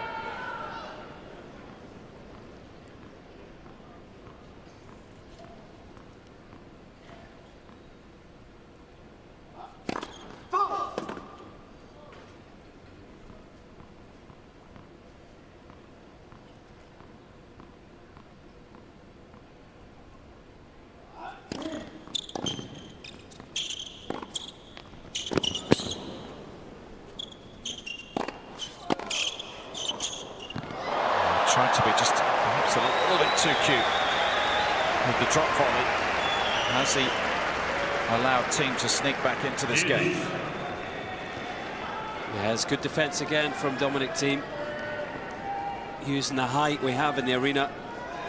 Make this overhead difficult. Djokovic just overplayed the volley, tried to make it too good, as you say. Wary of the speed of the Austrian.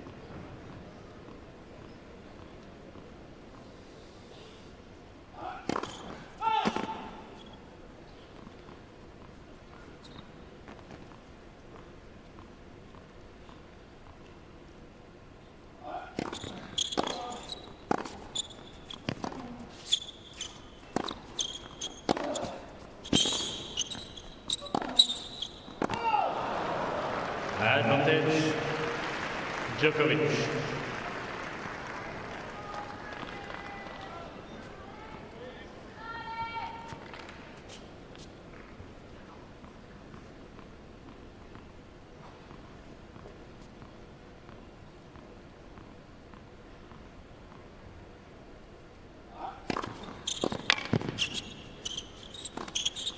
Again, Djokovic.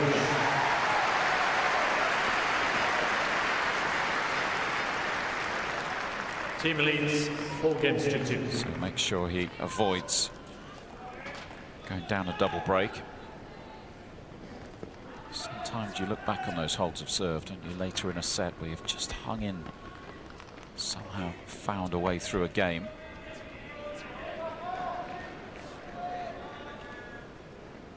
Does allow Djokovic to maintain an element of pressure on Thiem. Oh, that's absolutely brilliant. Well, he read the wide serve. Predicted Thiem was going to start the game out there, and he pounced. Real pressure for Thiem now. Djokovic has that look in his eye.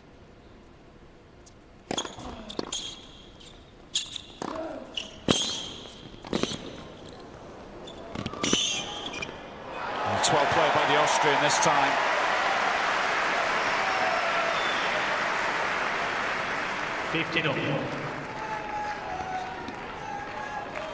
Yeah, he held his nerve. Easy to play the drop volley there. Just good enough. Every point, every shot needs to be so precise at this level.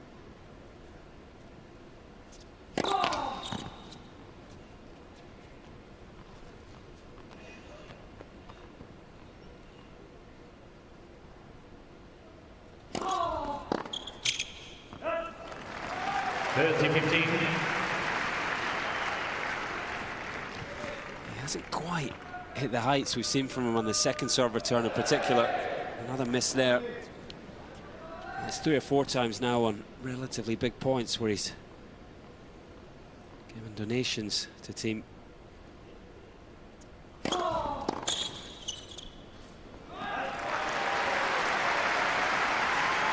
Fault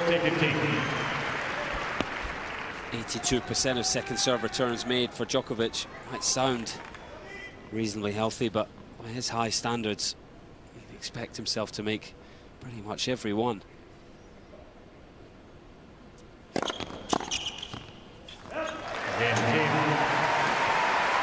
are a little bit closer to this one being settled by a deciding set.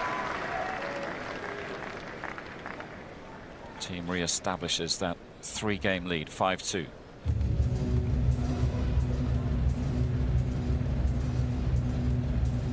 Touched on Djokovic not quite hitting the heights with his second serve return in ways that we've been so used to seeing from him. I think a lot of that is down to the bravery of Dominic Thiem and the fact that he's moved the ball around the service box with his second serve, not settled for using that heavy kicker that he possesses all the time. He's been willing to take the ball into the body, go quick into the Djokovic forehand. And there's been that variety that's just ever so slightly unsettled Djokovic.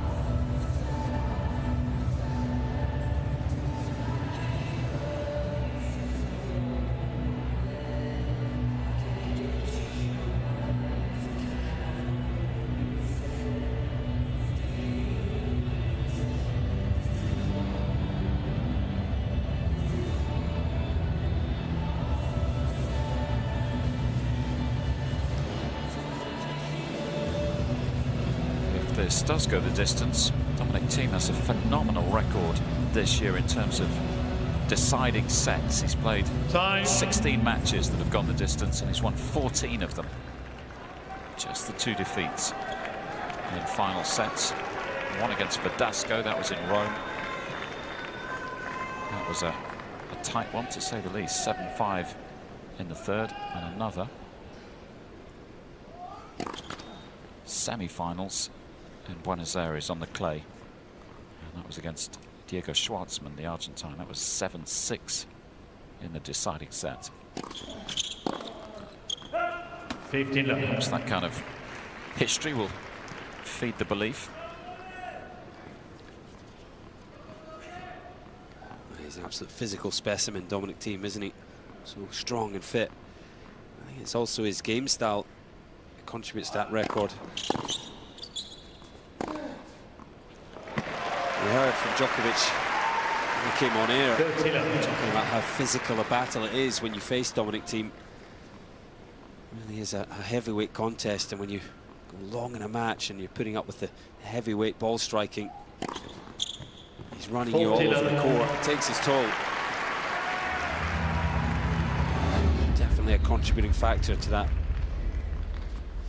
really strong deciding set record of his.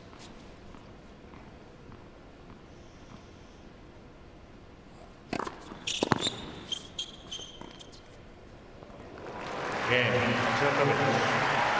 was a business-like service game. Team leads 5 games to 3.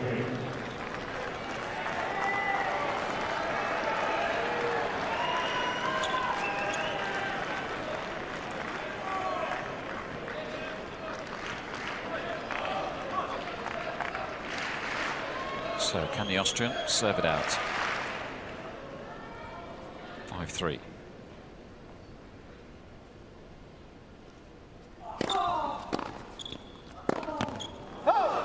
Not the best start.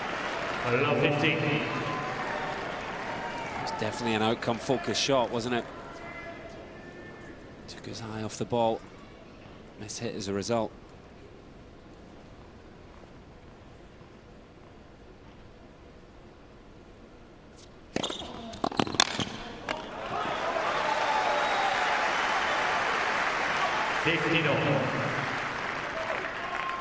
Watching Nicolas Marceau after each point. He's out of his chair, leaning on the box in front of him.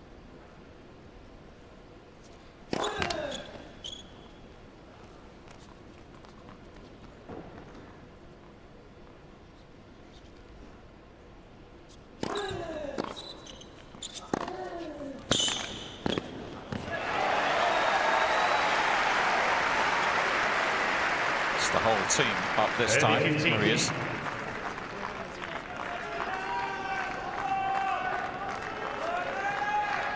Up the intensity that Marceau brings, energizes the whole team, including his player.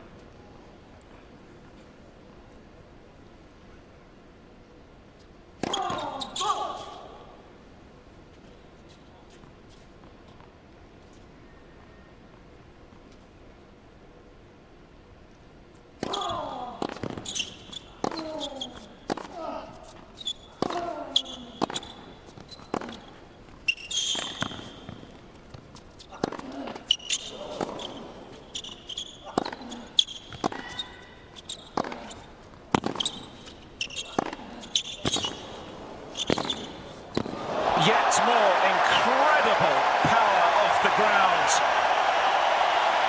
How about that, says Dominic Thiem. That's just ridiculous from the Austrian. Tennis from another world. Every single ball was down the line, flat as a pancake, drilled through the court. Eventually, Djokovic just couldn't keep up, and he looked to his camp as if to say, what is going on out here? Thank you. Oh, that was too good. 2 set points.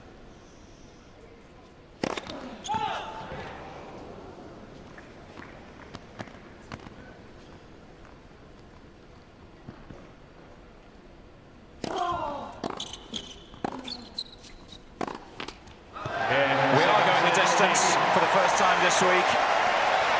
And that's a fantastic reaction from Dominic Thiem, having dropped the opening set.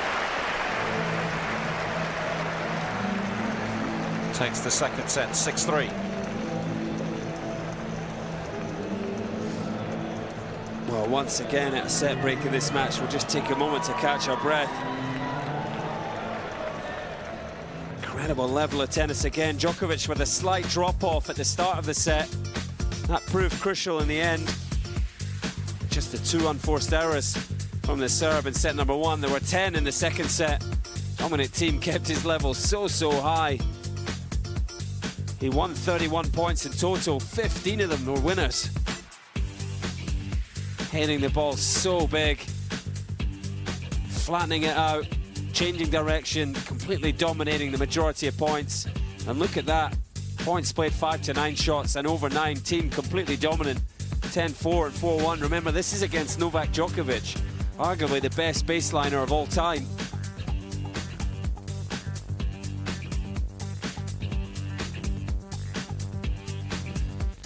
And there was the one decisive break of serve in the second game. Djokovic, just a lull from him. The arena went a little flat. His game dropped off with it. Thiem pounced. And he rode the wave all the way to seal the second set. And what a decider this is going to be.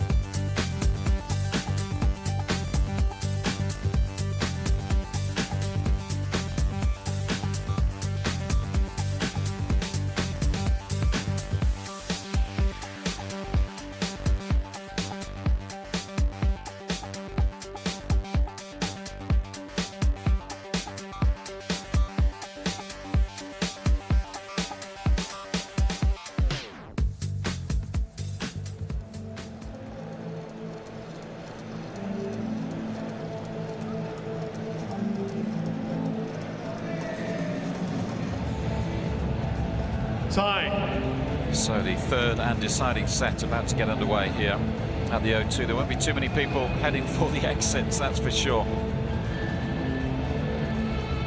Almost exactly 10 p.m. London time. This turning into an intriguing contest. Of course, Thiem still with a chance, remember, qualifying for the semi-finals this evening. If you can win this deciding set, maintain this level, quickly, please. Thank you. He'll guarantee himself a slot on the order of play on Saturday. Players are ready, please.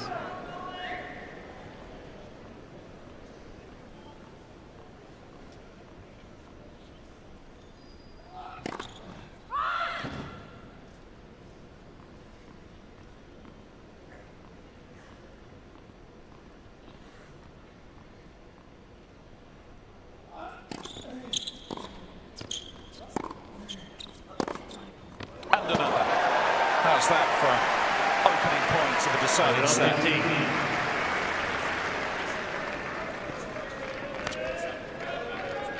These boys are enjoying themselves this evening watching this display.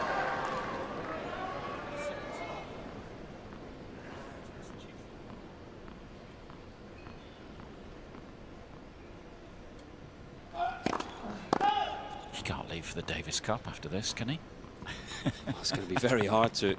It's going to be a tough plane to step onto, isn't it? I have to make a phone call to the Chilean Tennis Federation.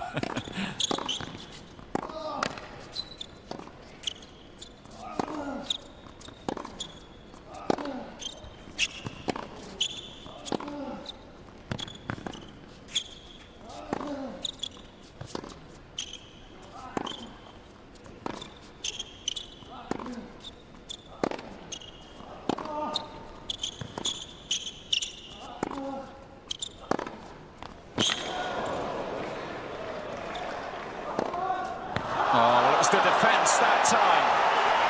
Djokovic's turn to get fired up.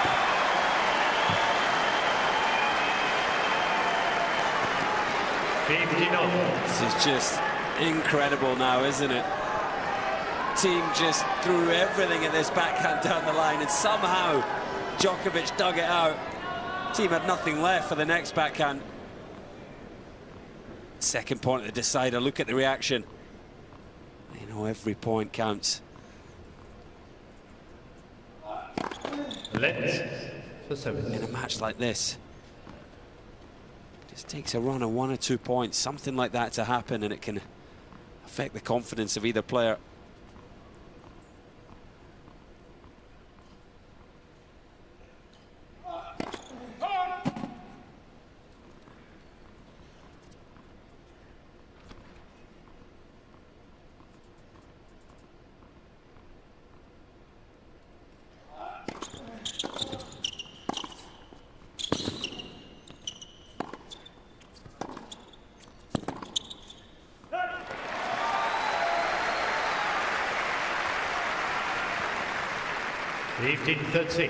From point to point, the range of emotions and thoughts that these players will be experiencing.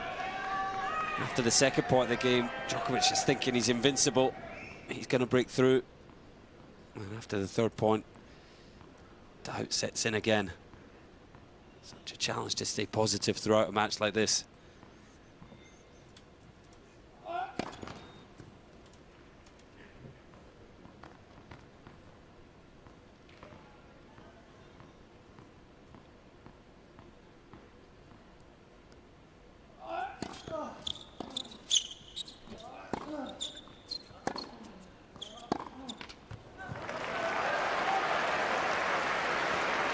Just looking a little flat all of a sudden, Djokovic. Yeah, and that was a hangover possibly from the point before, where he perhaps felt he'd done enough to win it. 2 early chances to break. Broken in his first service game in the second set decisively. Doesn't want to fall behind here.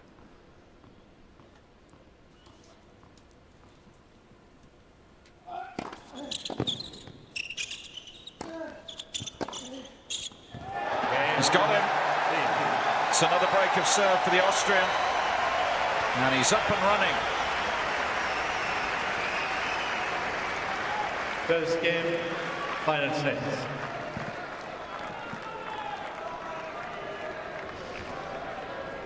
Eight of the last 9 points for Dominic Thiem, and interestingly, I mentioned he was broken his first service game in the second set. He ended up at the net on that break point as well. So 2 of the most crucial points of this match, Djokovic has been out of his comfort zone. Such as the level that Thiem's produced, that's sowed the seed of doubt in the Serbian's mind.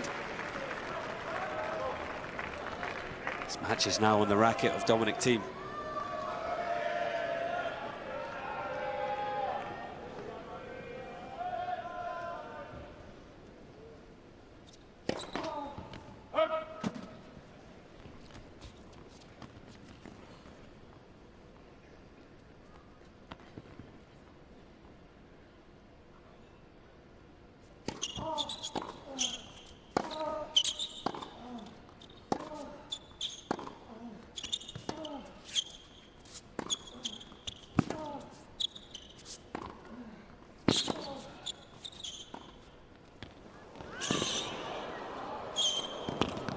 Oh, too good this time. Outmaneuvers Thiem.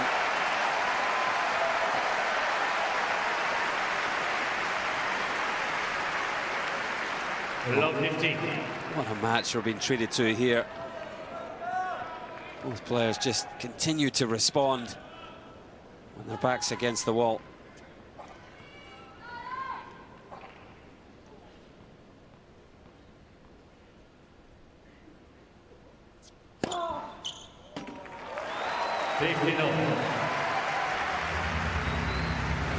Just can't keep Dominic Thiem down, can you? It's got to be what Djokovic is feeling. He's played a healthy number of good points himself. He's hit 24 winners.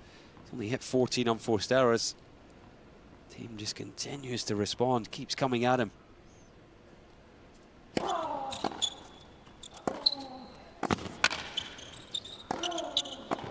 Just overcooked that one. 15-16.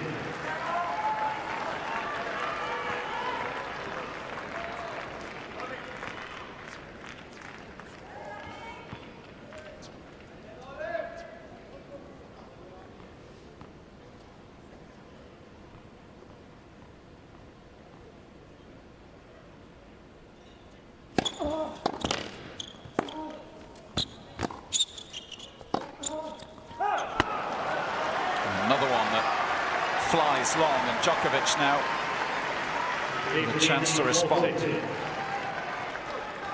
And you look at the way he's walking between points, definitely feeling the effects a bit physically, and no surprise, some unforced errors creeping in.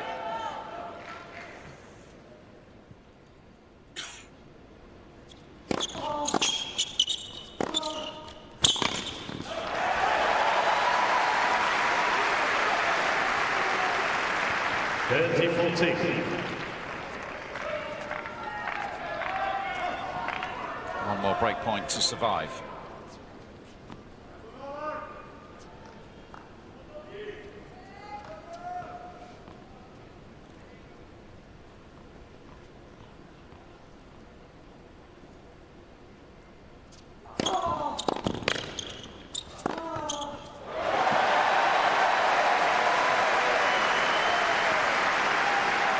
So brave under pressure.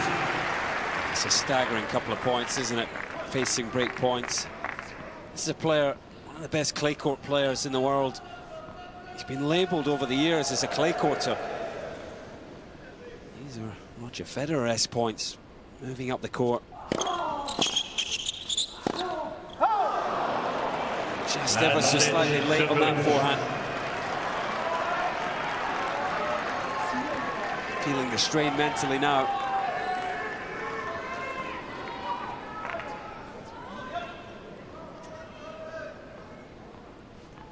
Can he survive another break point?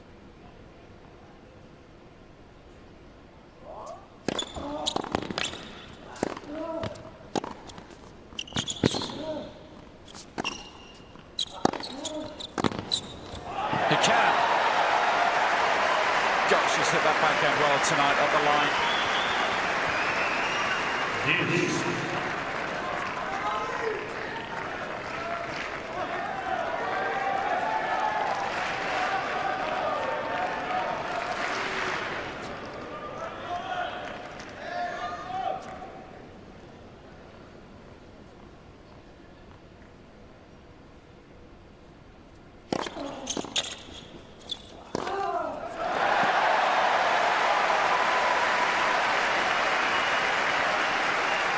Advantage, Thiem. Every winner greeted with deafening applause. They're enjoying this performance from the Austrian. Game point for 2-love.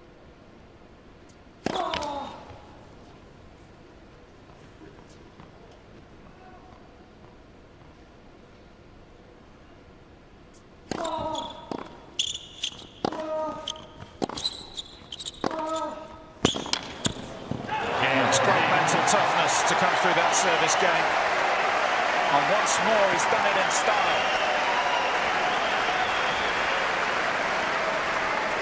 Team leads 2-0. He hasn't half, just ups the aggression when under pressure.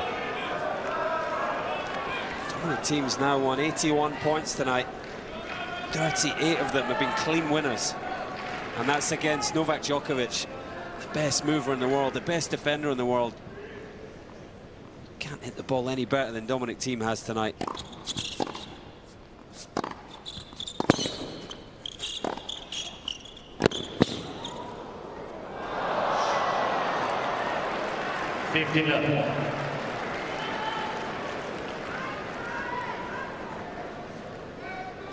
This time the hardware does intervene. It's the giant scoreboard above this court.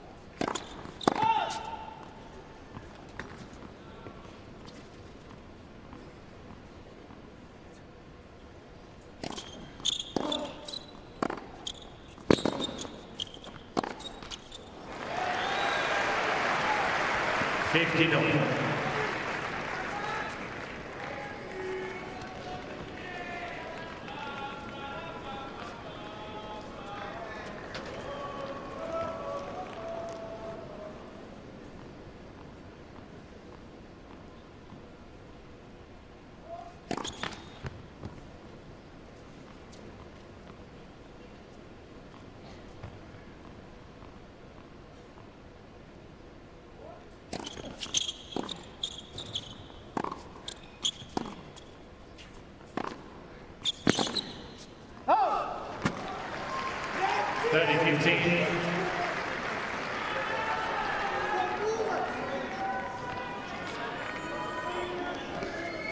Djokovic explodes.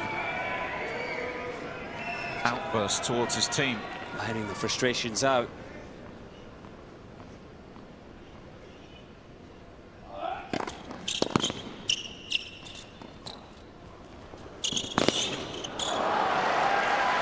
It's the intense pressure and physical strain these players go through in a match like this. One of the roles of their team at times is to be that emotional punch bag, if you like. Djokovic just letting off some steam at the moment.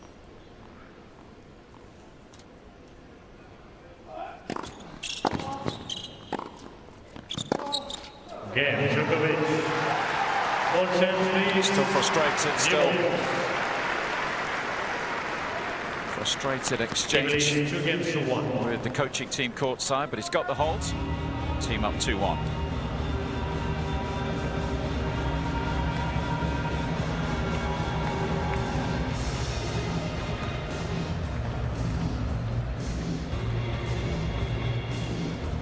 This match is the evidence, isn't it? As if you needed it. Can we get the ball? Of the improvements the team has made on a hard court. If you missed him playing in Indian Wells earlier in the season, the win in Beijing, Vienna on home soil. All the improvements that he and Nicholas Massu's been working on this year. Playing for all to see this evening. Yeah, I think Massu has to take a lot of credit for not necessarily developing the skills. I think it's more just giving him the belief that he can play this brand of tennis and execute it consistently against the best players in the world.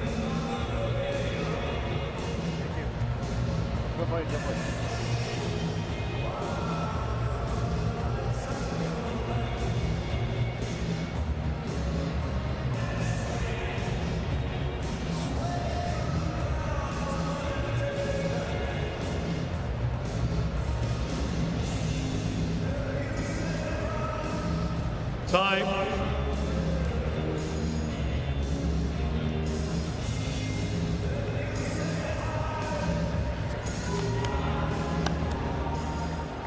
DJ upping the tempo with a bit of David Bowie.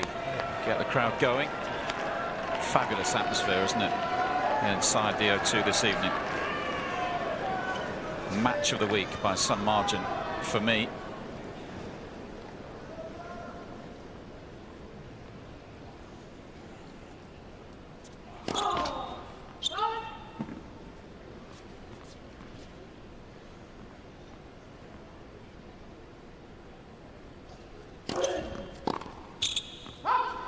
Incidentally, by our calculations, it means that Matteo Berrettini cannot qualify for the semi-finals any longer with the defeats to Djokovic and Federer earlier today. He needed a Djokovic straight sets win this evening.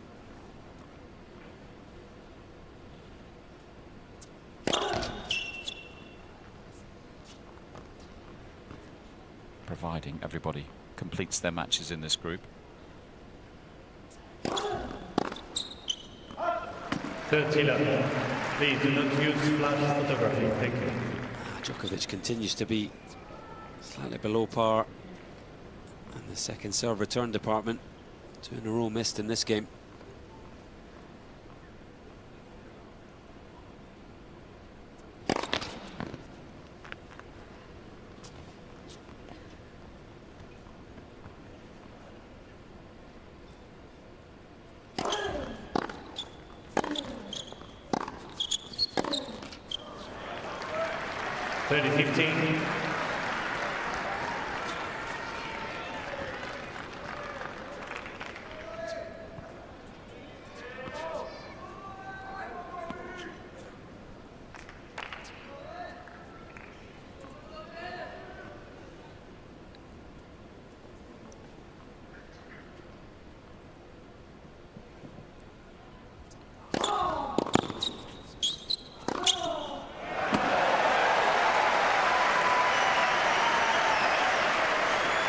40-15.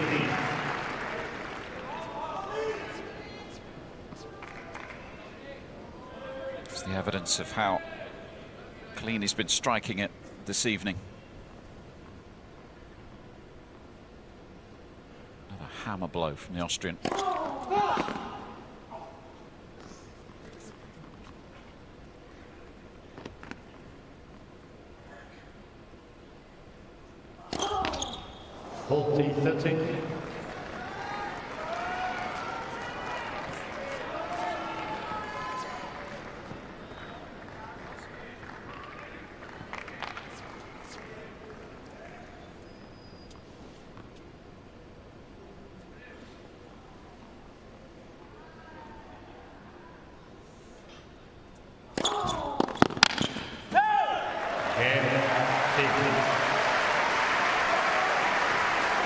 Big serve seals it. And he's halfway there in terms of this deciding set.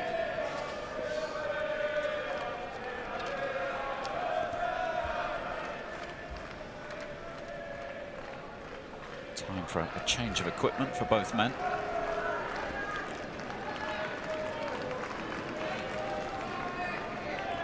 Yeah, both players will change rackets in relation to the timing of the new balls coming into play. Of course, as they play with the racket, the string tension will slightly loosen, especially in a warm arena like the O2.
Shades of Boris Becker, that one. 40-15. Yes, such a difficult shot technically.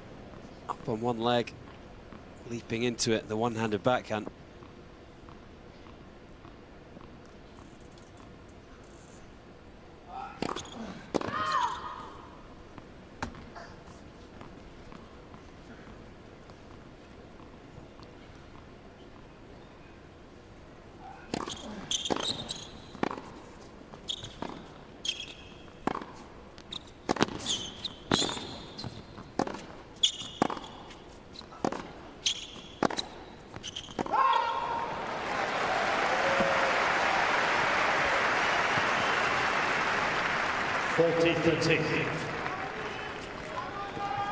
These kind of strikes come as standard this evening, don't they? Just a couple of routine bullets up the middle to within a foot of the baseline. Still in the game here. Net.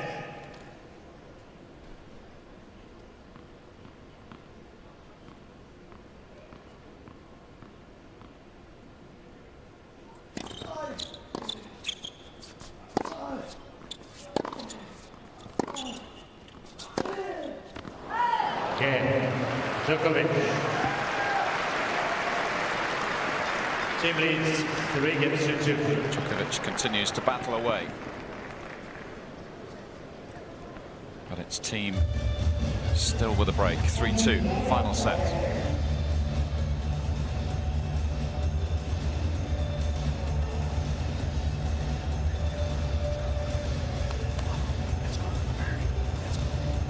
Talks about their head-to-heads in the build-up to this match. 6-3, Djokovic leads overall.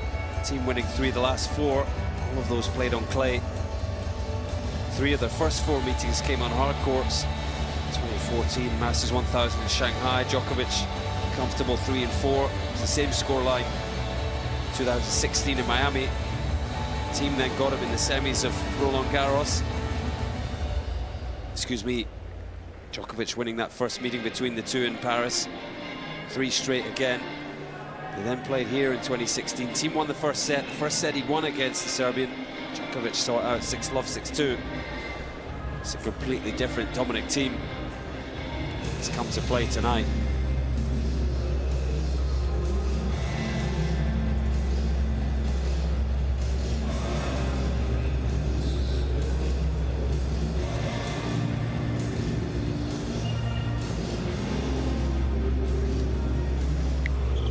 Time.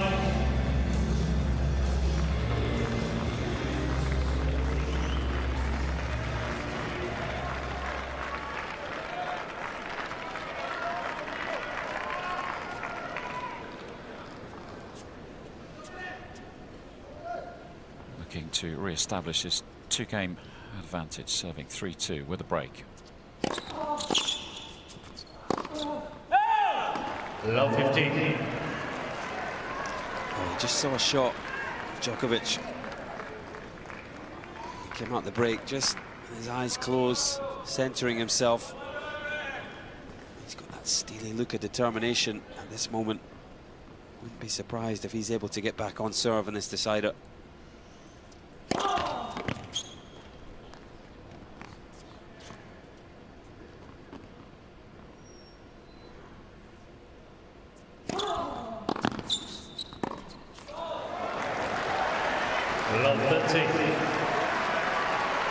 Suddenly there's a pinpoint, precise second serve return right onto the feet of Thiem.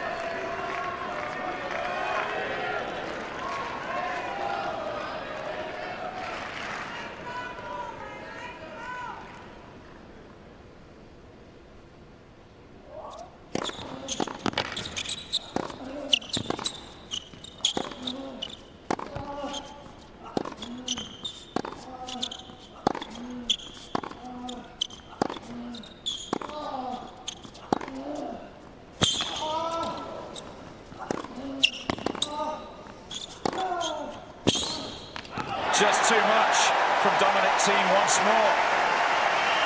Djokovic doing everything he could to stay in the points. Well, Djokovic played an incredible point. All the pressure was on Thiem and he knew it. Love 30. Djokovic played 7, 8, 9 balls to a great length. Thiem just kept coming at him. Thank you.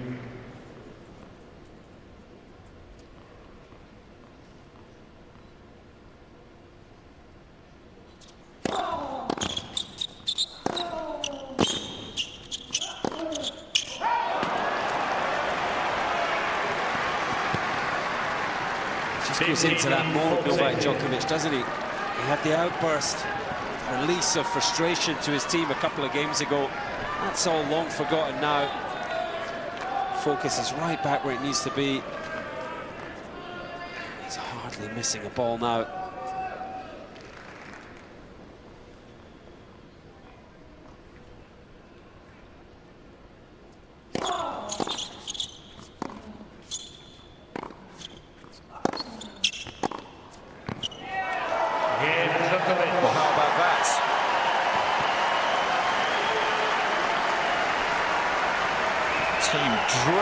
to his baseline, and it comes back with interest, and we're 3 apiece.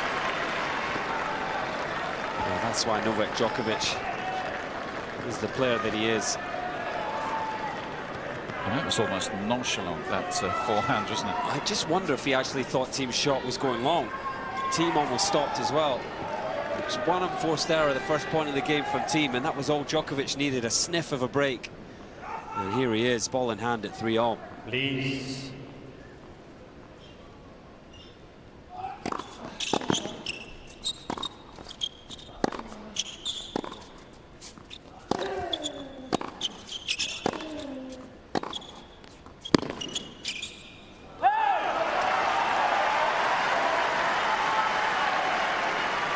Set apiece. 3 games apiece, and we're 89 points apiece. That's how tight it's been this evening.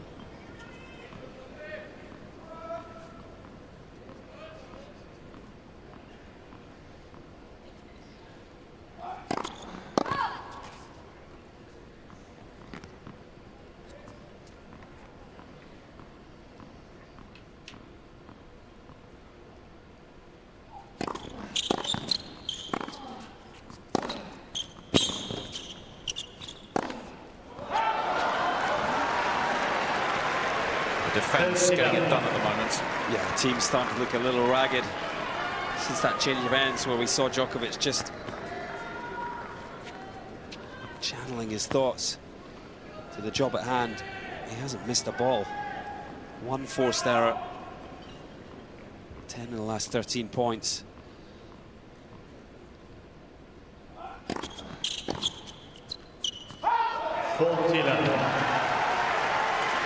For all the tangible skills that he has, return of serve, his movement, mentally, Djokovic, arguably the best player of all time. The way he's able to do things like this in matches.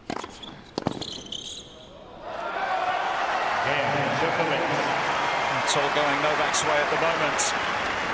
Djokovic leads 4 games to 3. Turned this 3rd set around impressively. 4 games to 3.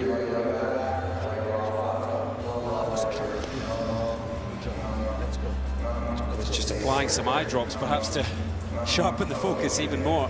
It was a great insight into the mentality of Novak Djokovic in the summer after that epic Wimbledon final with Roger Federer. He was asked in his press conference, what do you think when the whole crowd are chanting Roger, Roger, Roger against you? And his answer, well, he nearly got laughed off, but his answer was, I just imagine they're chanting Novak, Novak, Novak. But he was deadly serious, as silly as that sounds. Amazing mental strength to deal with situations like that. And again tonight, where the vast majority of this crowd are against him, he's playing against an inspired Dominic Thiem who's throwing absolutely everything at him, playing sensational tennis. And yet here he is, 2 games away from securing another win.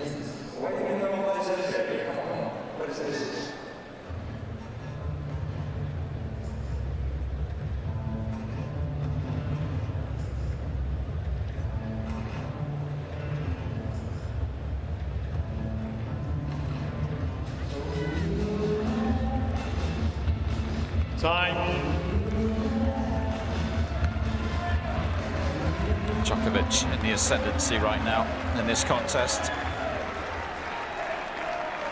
Thiem perhaps just looking a little fatigued.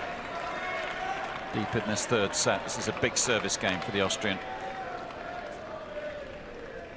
12 of the last 15 points have gone the way of the world number 2.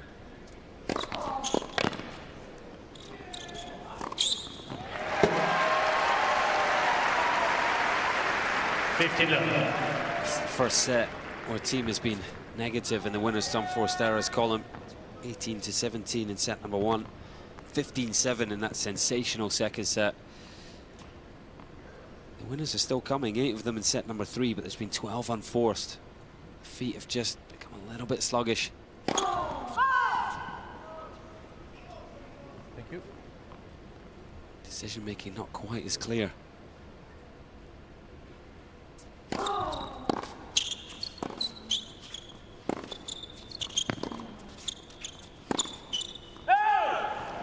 30 love.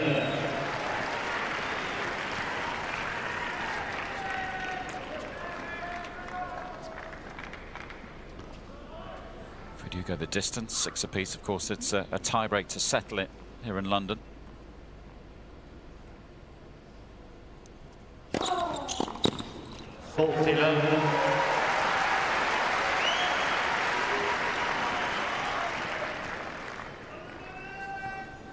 Already talked about how effective Djokovic has been in the shootouts this season.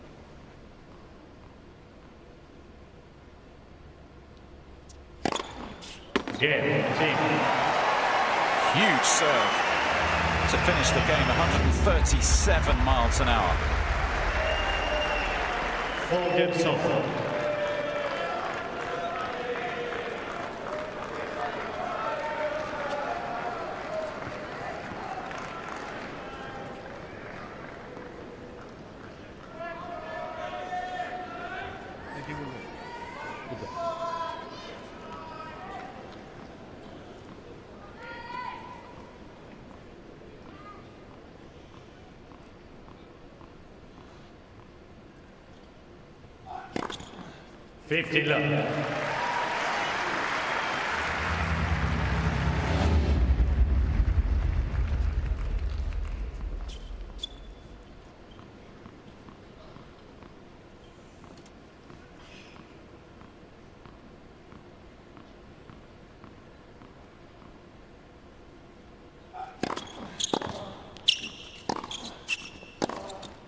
Djokovic. Ruthless efficiency once more on serve. Djokovic leads 5 looking cool and calm as he engineers a 5-4 lead in this deciding set. Thiem will serve to stay in it.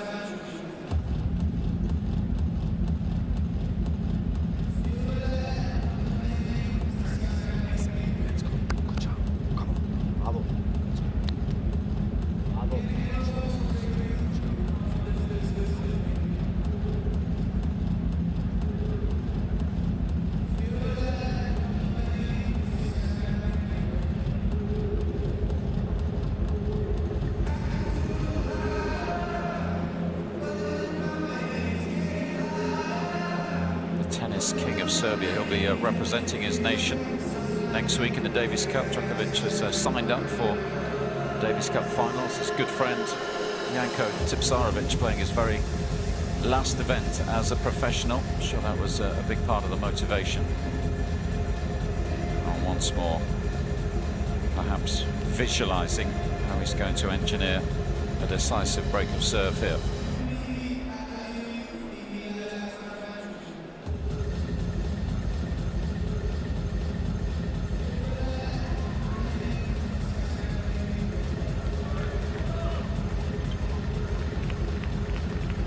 Time.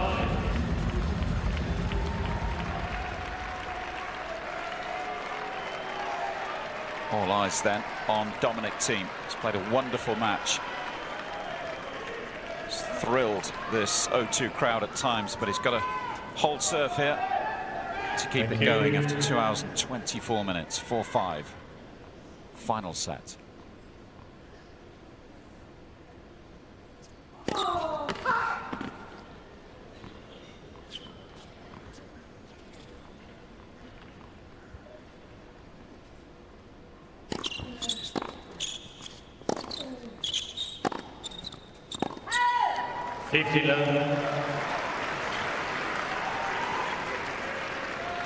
furious with himself that he's missed that kind of ball. First point of such a big game.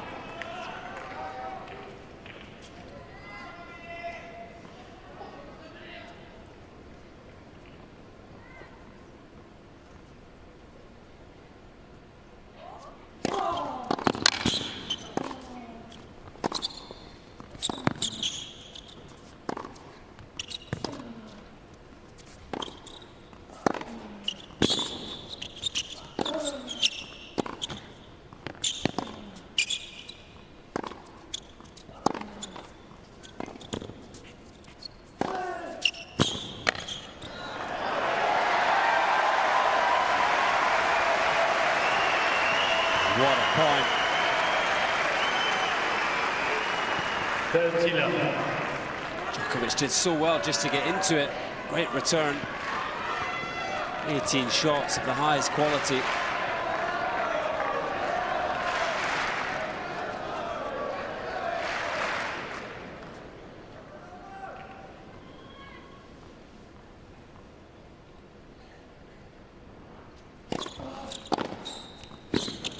Another fabulous return. He's not given up on this 10th game just yet. It's a smart return as well, isn't it? 30 love down. Goes big on the return. He knows if he wins the point, he's in the game. If he doesn't, he's not expended any more net energy.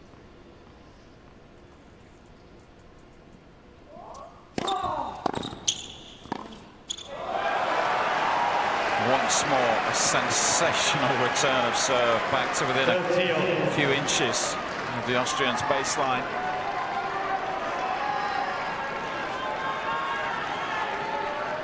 It's Djokovic about to pounce.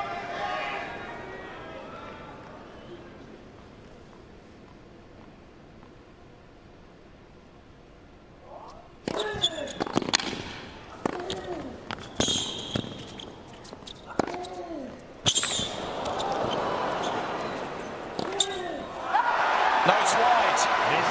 Thiem changing the ball. Left, near sideline, number 1. Has he pulled this wide? Incredible defense. But I think it's in. I think it's in. Well, the umpire thinks it was in. Djokovic was a long way away. He thought it was wide. And it's caught the line. What a moment. 13.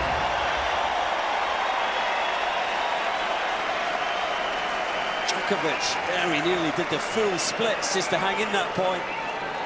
Looked as if he'd done enough. Thank you.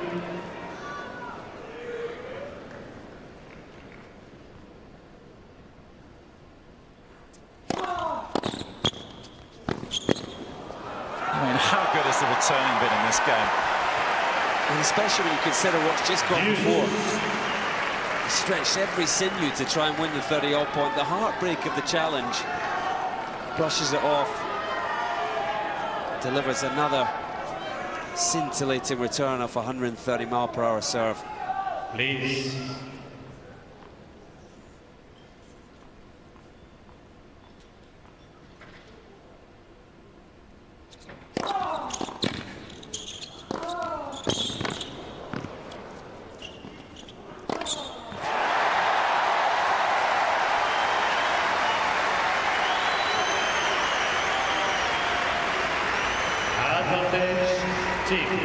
It's been some game.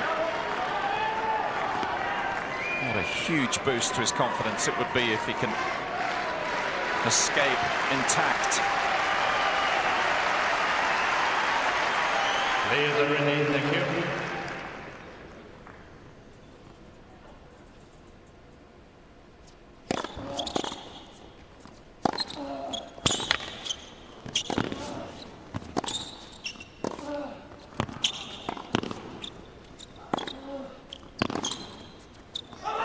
He does survive.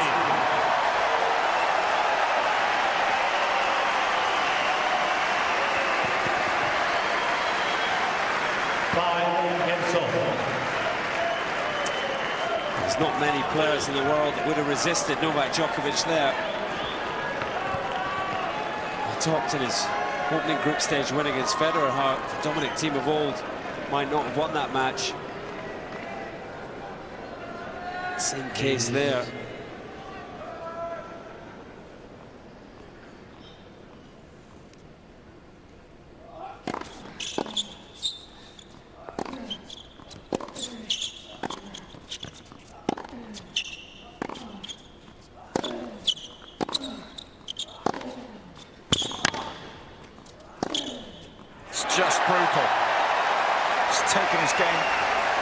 to yet another level in the last 5 minutes. Just when we thought he was running out of steam. It's like the 12th round between two heavyweights, isn't it? They're standing in the middle of the ring, just slugging at each other. Dominic Thiem has found, well, must be a 4th or 5th win by now. But he's back, annihilating the ball.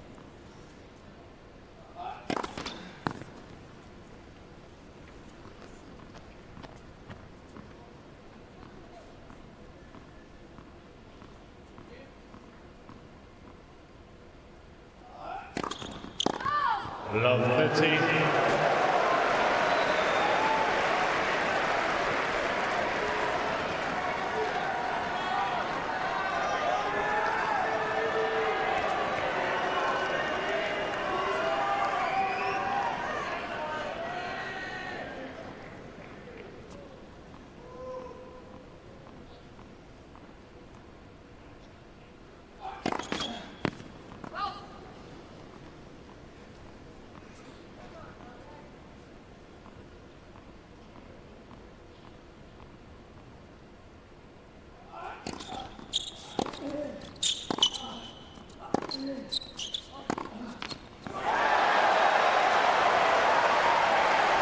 Dominic Thiem still thinking very clearly at this stage of the match. He knew after the double fault in love 15 it was likely to be a passive second serve. He jumped round and took control.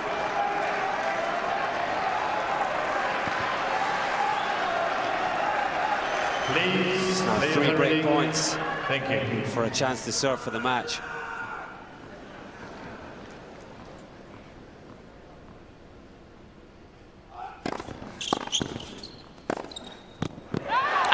His first.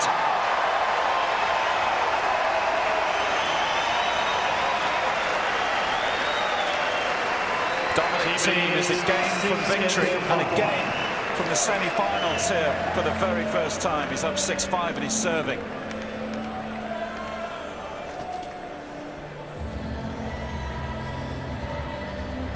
What a couple of games that was from Dominic Thiem. Felt as if momentum was with Djokovic. He'd done so well to get back on serve in this set. He was starting to cut out any type of error, any type of miss at all. The team was looking a little bit ragged. He's found another reserve of energy. His team are right there with him as always. Very resilient game to hold on and level at 5-all. The pressure told on Djokovic.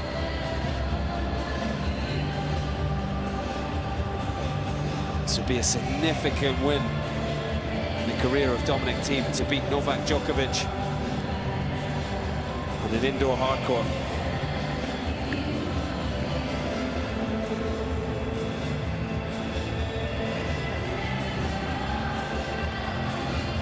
This arena is buzzing in London. And these two guys have treated us to a fabulous contest this evening. Over 2.5 hours of at times quite breathtaking tennis.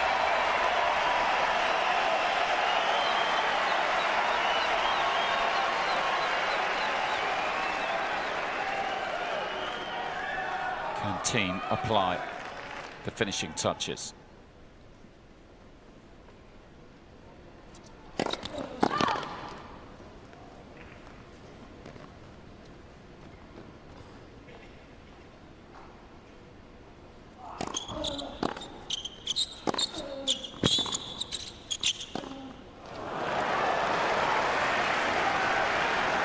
Love 15.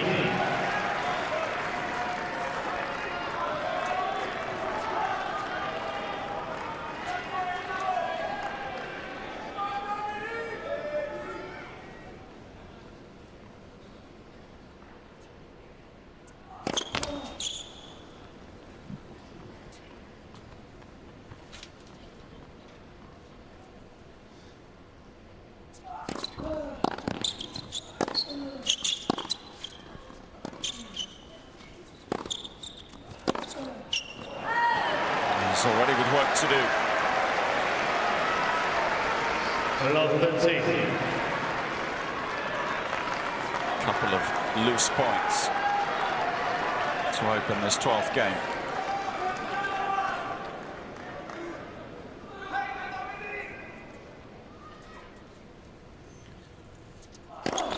Let for service.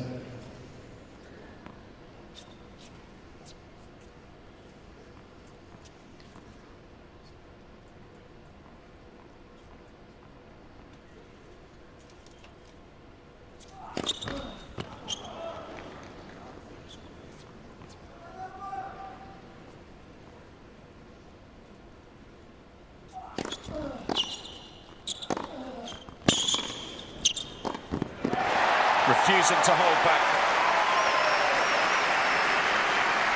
What a point under that intense pressure. 111 mile per hour, second serve up wide. Took the forehand early, as he's done all night, and a convincing finish. It's been so often the case when his back's been against the wall. He's upped the aggression.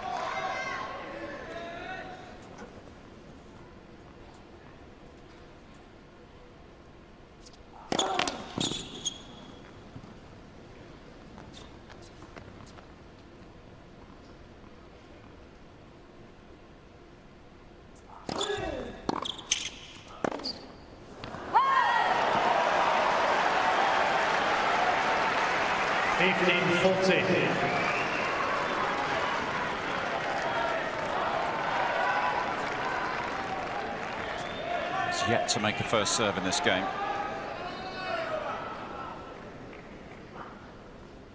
Needs one now more than ever.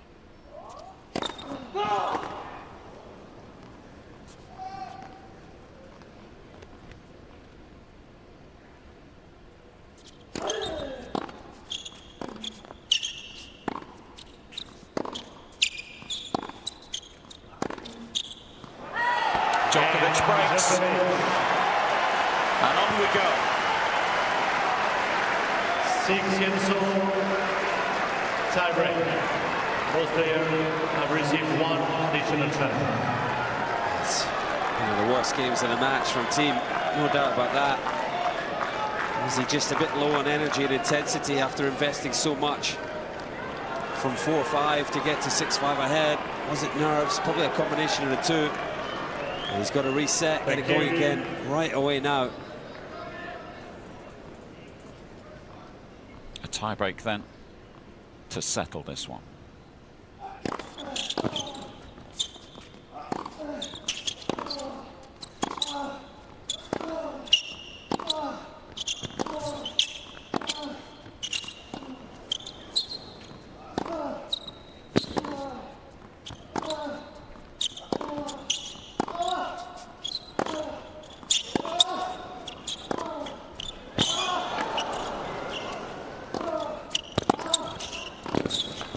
He's missed it. Oh my goodness, what defense. That was incredible.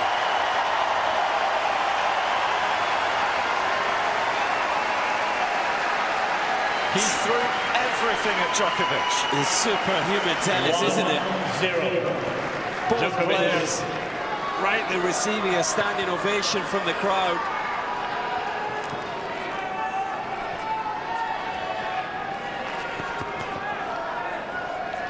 What a start to this shootout.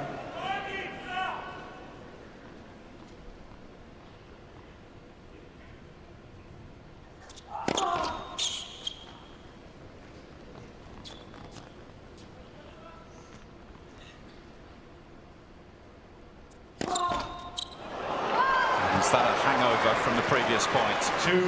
2-0. Always the risk. Djokovic. The nature of that first point.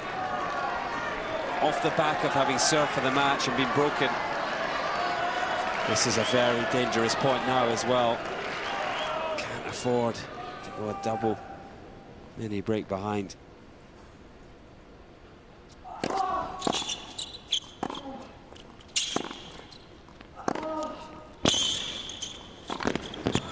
done it again.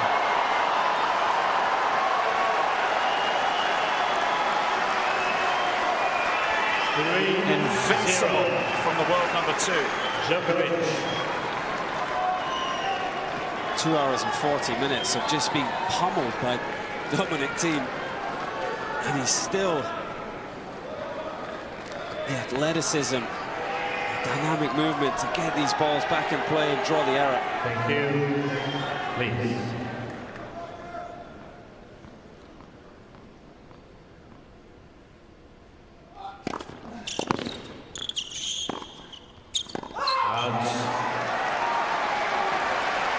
At last, something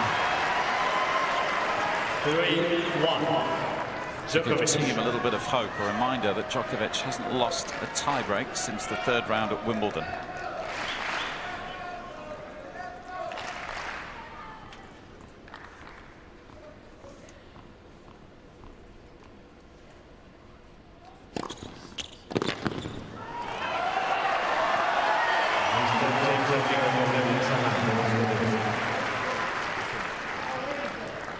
He did it before the ball went. Djokovic querying how quick the Austrian was to challenge that one. Djokovic. No matter, plumb on the line.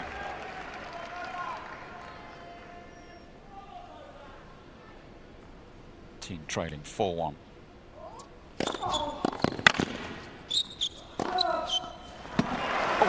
just caught the line, I think. He's living dangerously. Djokovic. Mr. Thiem at 3-2.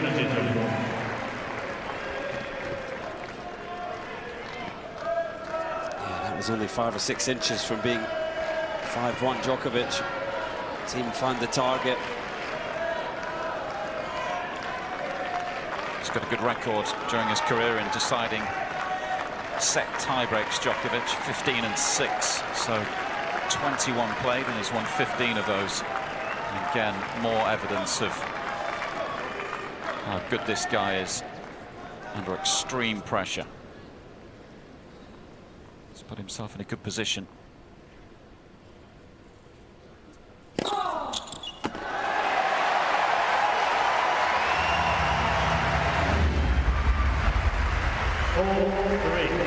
Djokovic.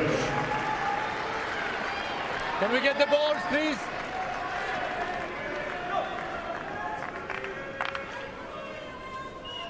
Can you give one to the player?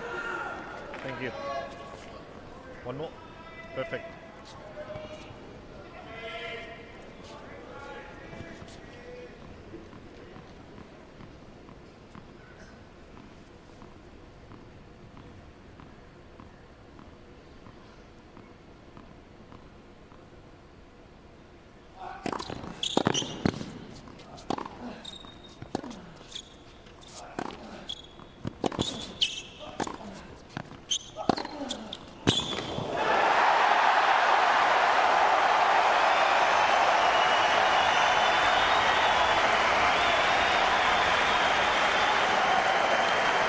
We're about to witness yet another twist in the tail. Well, that's been the standout shot this whole match. 102 miles per hour. Drops the hammer again.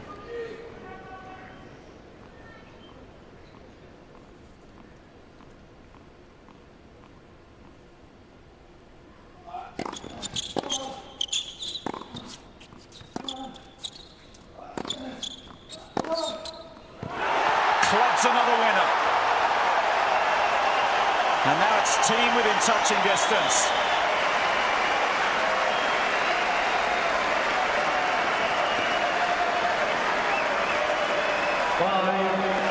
Can you believe it? He's now 1 away from 50 winners in this match, and what a time to produce 2 in a row. Thank you, ladies and gentlemen. Thank you. 2 points from victory, 2 service points to come.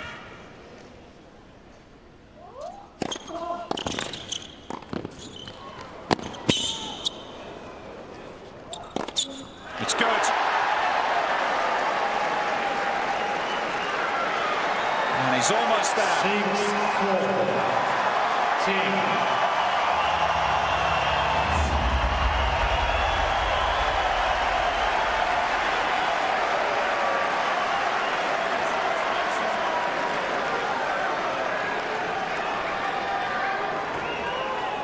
Please. 2 match points.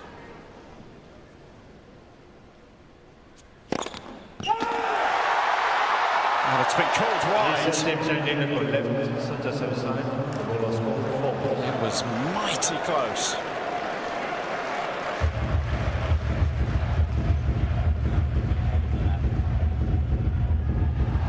Oh, no way. It's a millimetre. The wrong side of the line. Please.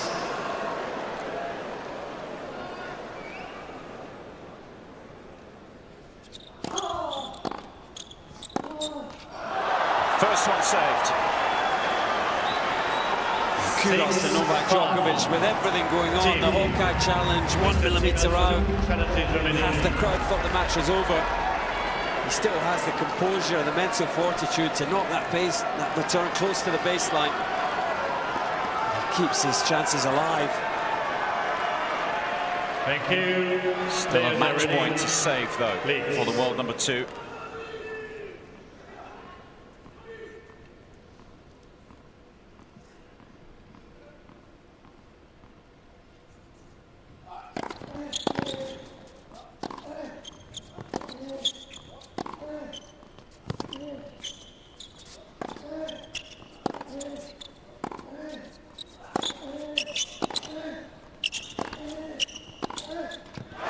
It's victory for Dominic Thiem. A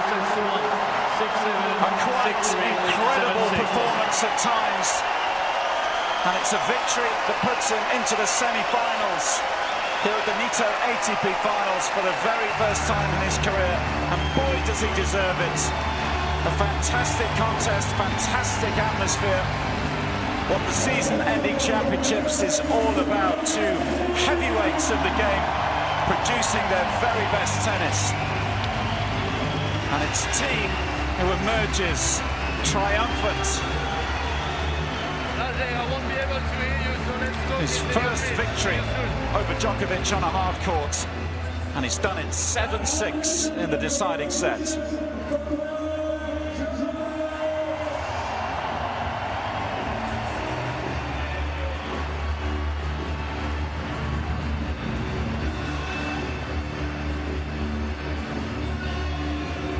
He did everything he possibly could, didn't he, Novak Djokovic? The defence at time was sensational. Oh, what a match. One of the matches of the season, no doubt about it. Djokovic rightly receiving a standing ovation. Both players gave absolutely everything they had tonight. Right from the word go, the tennis was absolutely scintillating. 77 winners between them. Dominic Thiem edging it by only a couple of points. What a run he had in that tiebreak. There were 5 winners in a row at one point to get to 6-4. Just when he was starting to look ragged, starting to look like he was down and out, he dug deep right into the bottom of his energy reserves and was able to come out fighting and swinging. And it's a result that announces him as being right up there with the very best players in the world.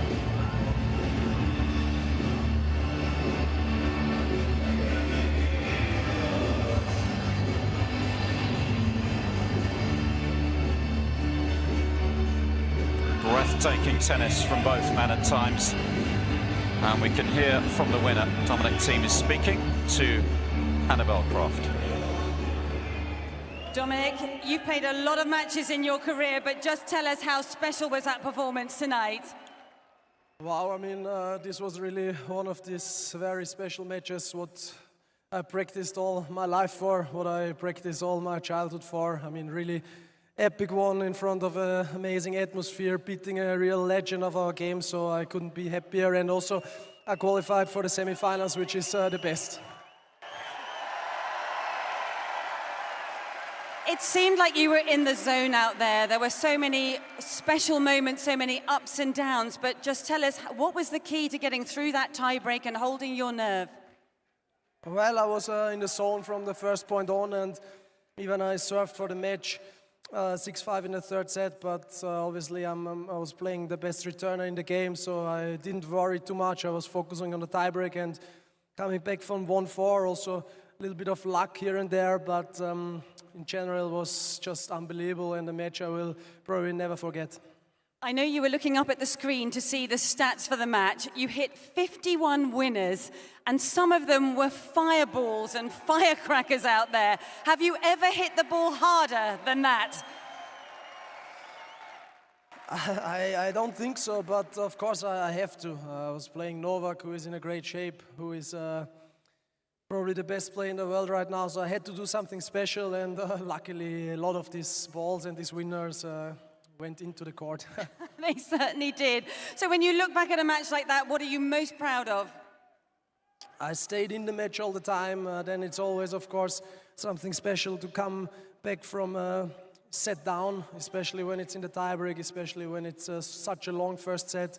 And then with my game in general, I stayed offensive all the time, even if sometimes it didn't work out that well. But I really stick to my game plan, and that makes me proud. And the most proud I am that I reached my goal, and I'm in the semi-finals. Well, we want to congratulate you. You have given this crowd a real thrill tonight. Well done, Dominic Thiem. Thank you. Thanks. He had a lot of fans inside this arena when he stepped on court. He'll have a few more this evening with that brand of tennis. And as he was saying, Colin, a huge, huge achievement. I think first in reaching the semis here, but a first win over Novak on a hard court. That's a big deal, isn't it? Yeah, I think, look, once the dust settles on this season and he's able to enjoy a few days off and reflect on what's been a fantastic year for him, you know, that match will stand out. You know, you think when he boards the flight down to Australia with the belief that he could produce that kind of performance on a hard court against, as he said, a Novak Djokovic, it's in great shape. You know, he was playing sensational tennis against Berrettini. He was on the ball tonight. Djokovic badly wanted that win, and Thiem was able to get the better of him. Significant result in this man's career. Still only 26.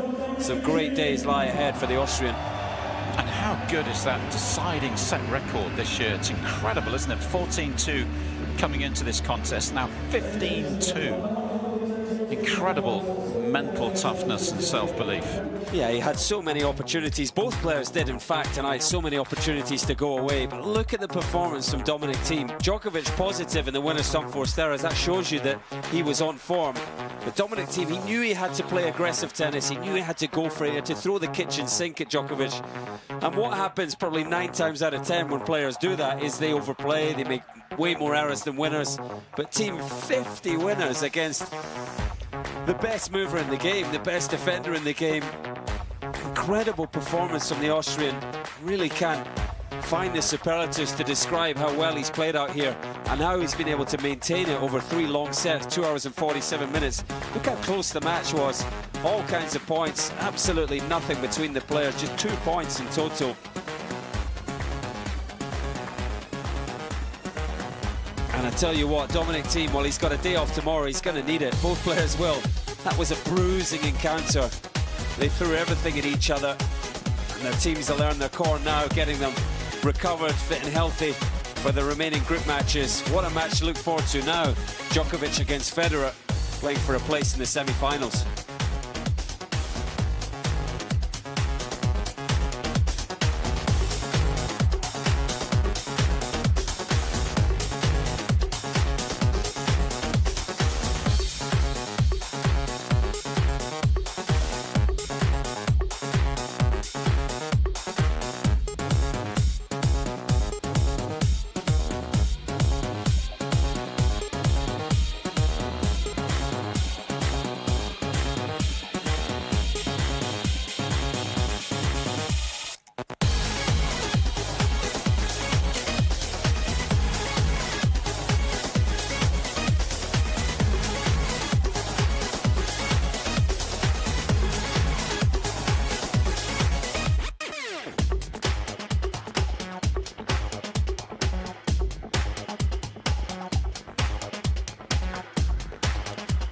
A night to remember for Dominic Thiem, that's for sure, as these fans head into the night in East London. That will live long in the memory.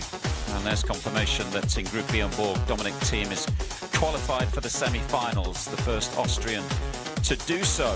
So making a bit of history for his country, and it's a straight shootout on Thursday between Novak Djokovic and Roger Federer in terms of the the other player to move into the last four here in London. So plenty to look forward to in that group. As for Berrettini, he is done and dusted in terms of making it through to the semi-finals. Now let's remind ourselves of what's to come tomorrow. That's Group B on board. This is Group Andre Agassi, of course. Sensational tennis for Alexander Zverev, getting the win over Rafa Nadal. That was this time yesterday. And a great win for Stefanos Tsitsipas over Daniil Medvedev. So this group is evenly poised as well. And it's a big match for Nadal, of course, tomorrow after that defeat to Zverev 24 hours previous. And today we were able to catch up with the Spaniards coach. Let's hear from Carlos Moya. He's fine, he's doing well. Obviously not the star we were expecting, but the good thing about this tournament is that you can lose one match and still have the chance to make better, to compete again, and to give yourself one more chance to at least to make things better. The abdominal was good. He was okay. He was serving okay, and yeah, that's the best thing that we can take from last match. Carlos Moya talking to us earlier today ahead of Nadal's next assignment tomorrow. What is day 4 of the Nitto ATP finals?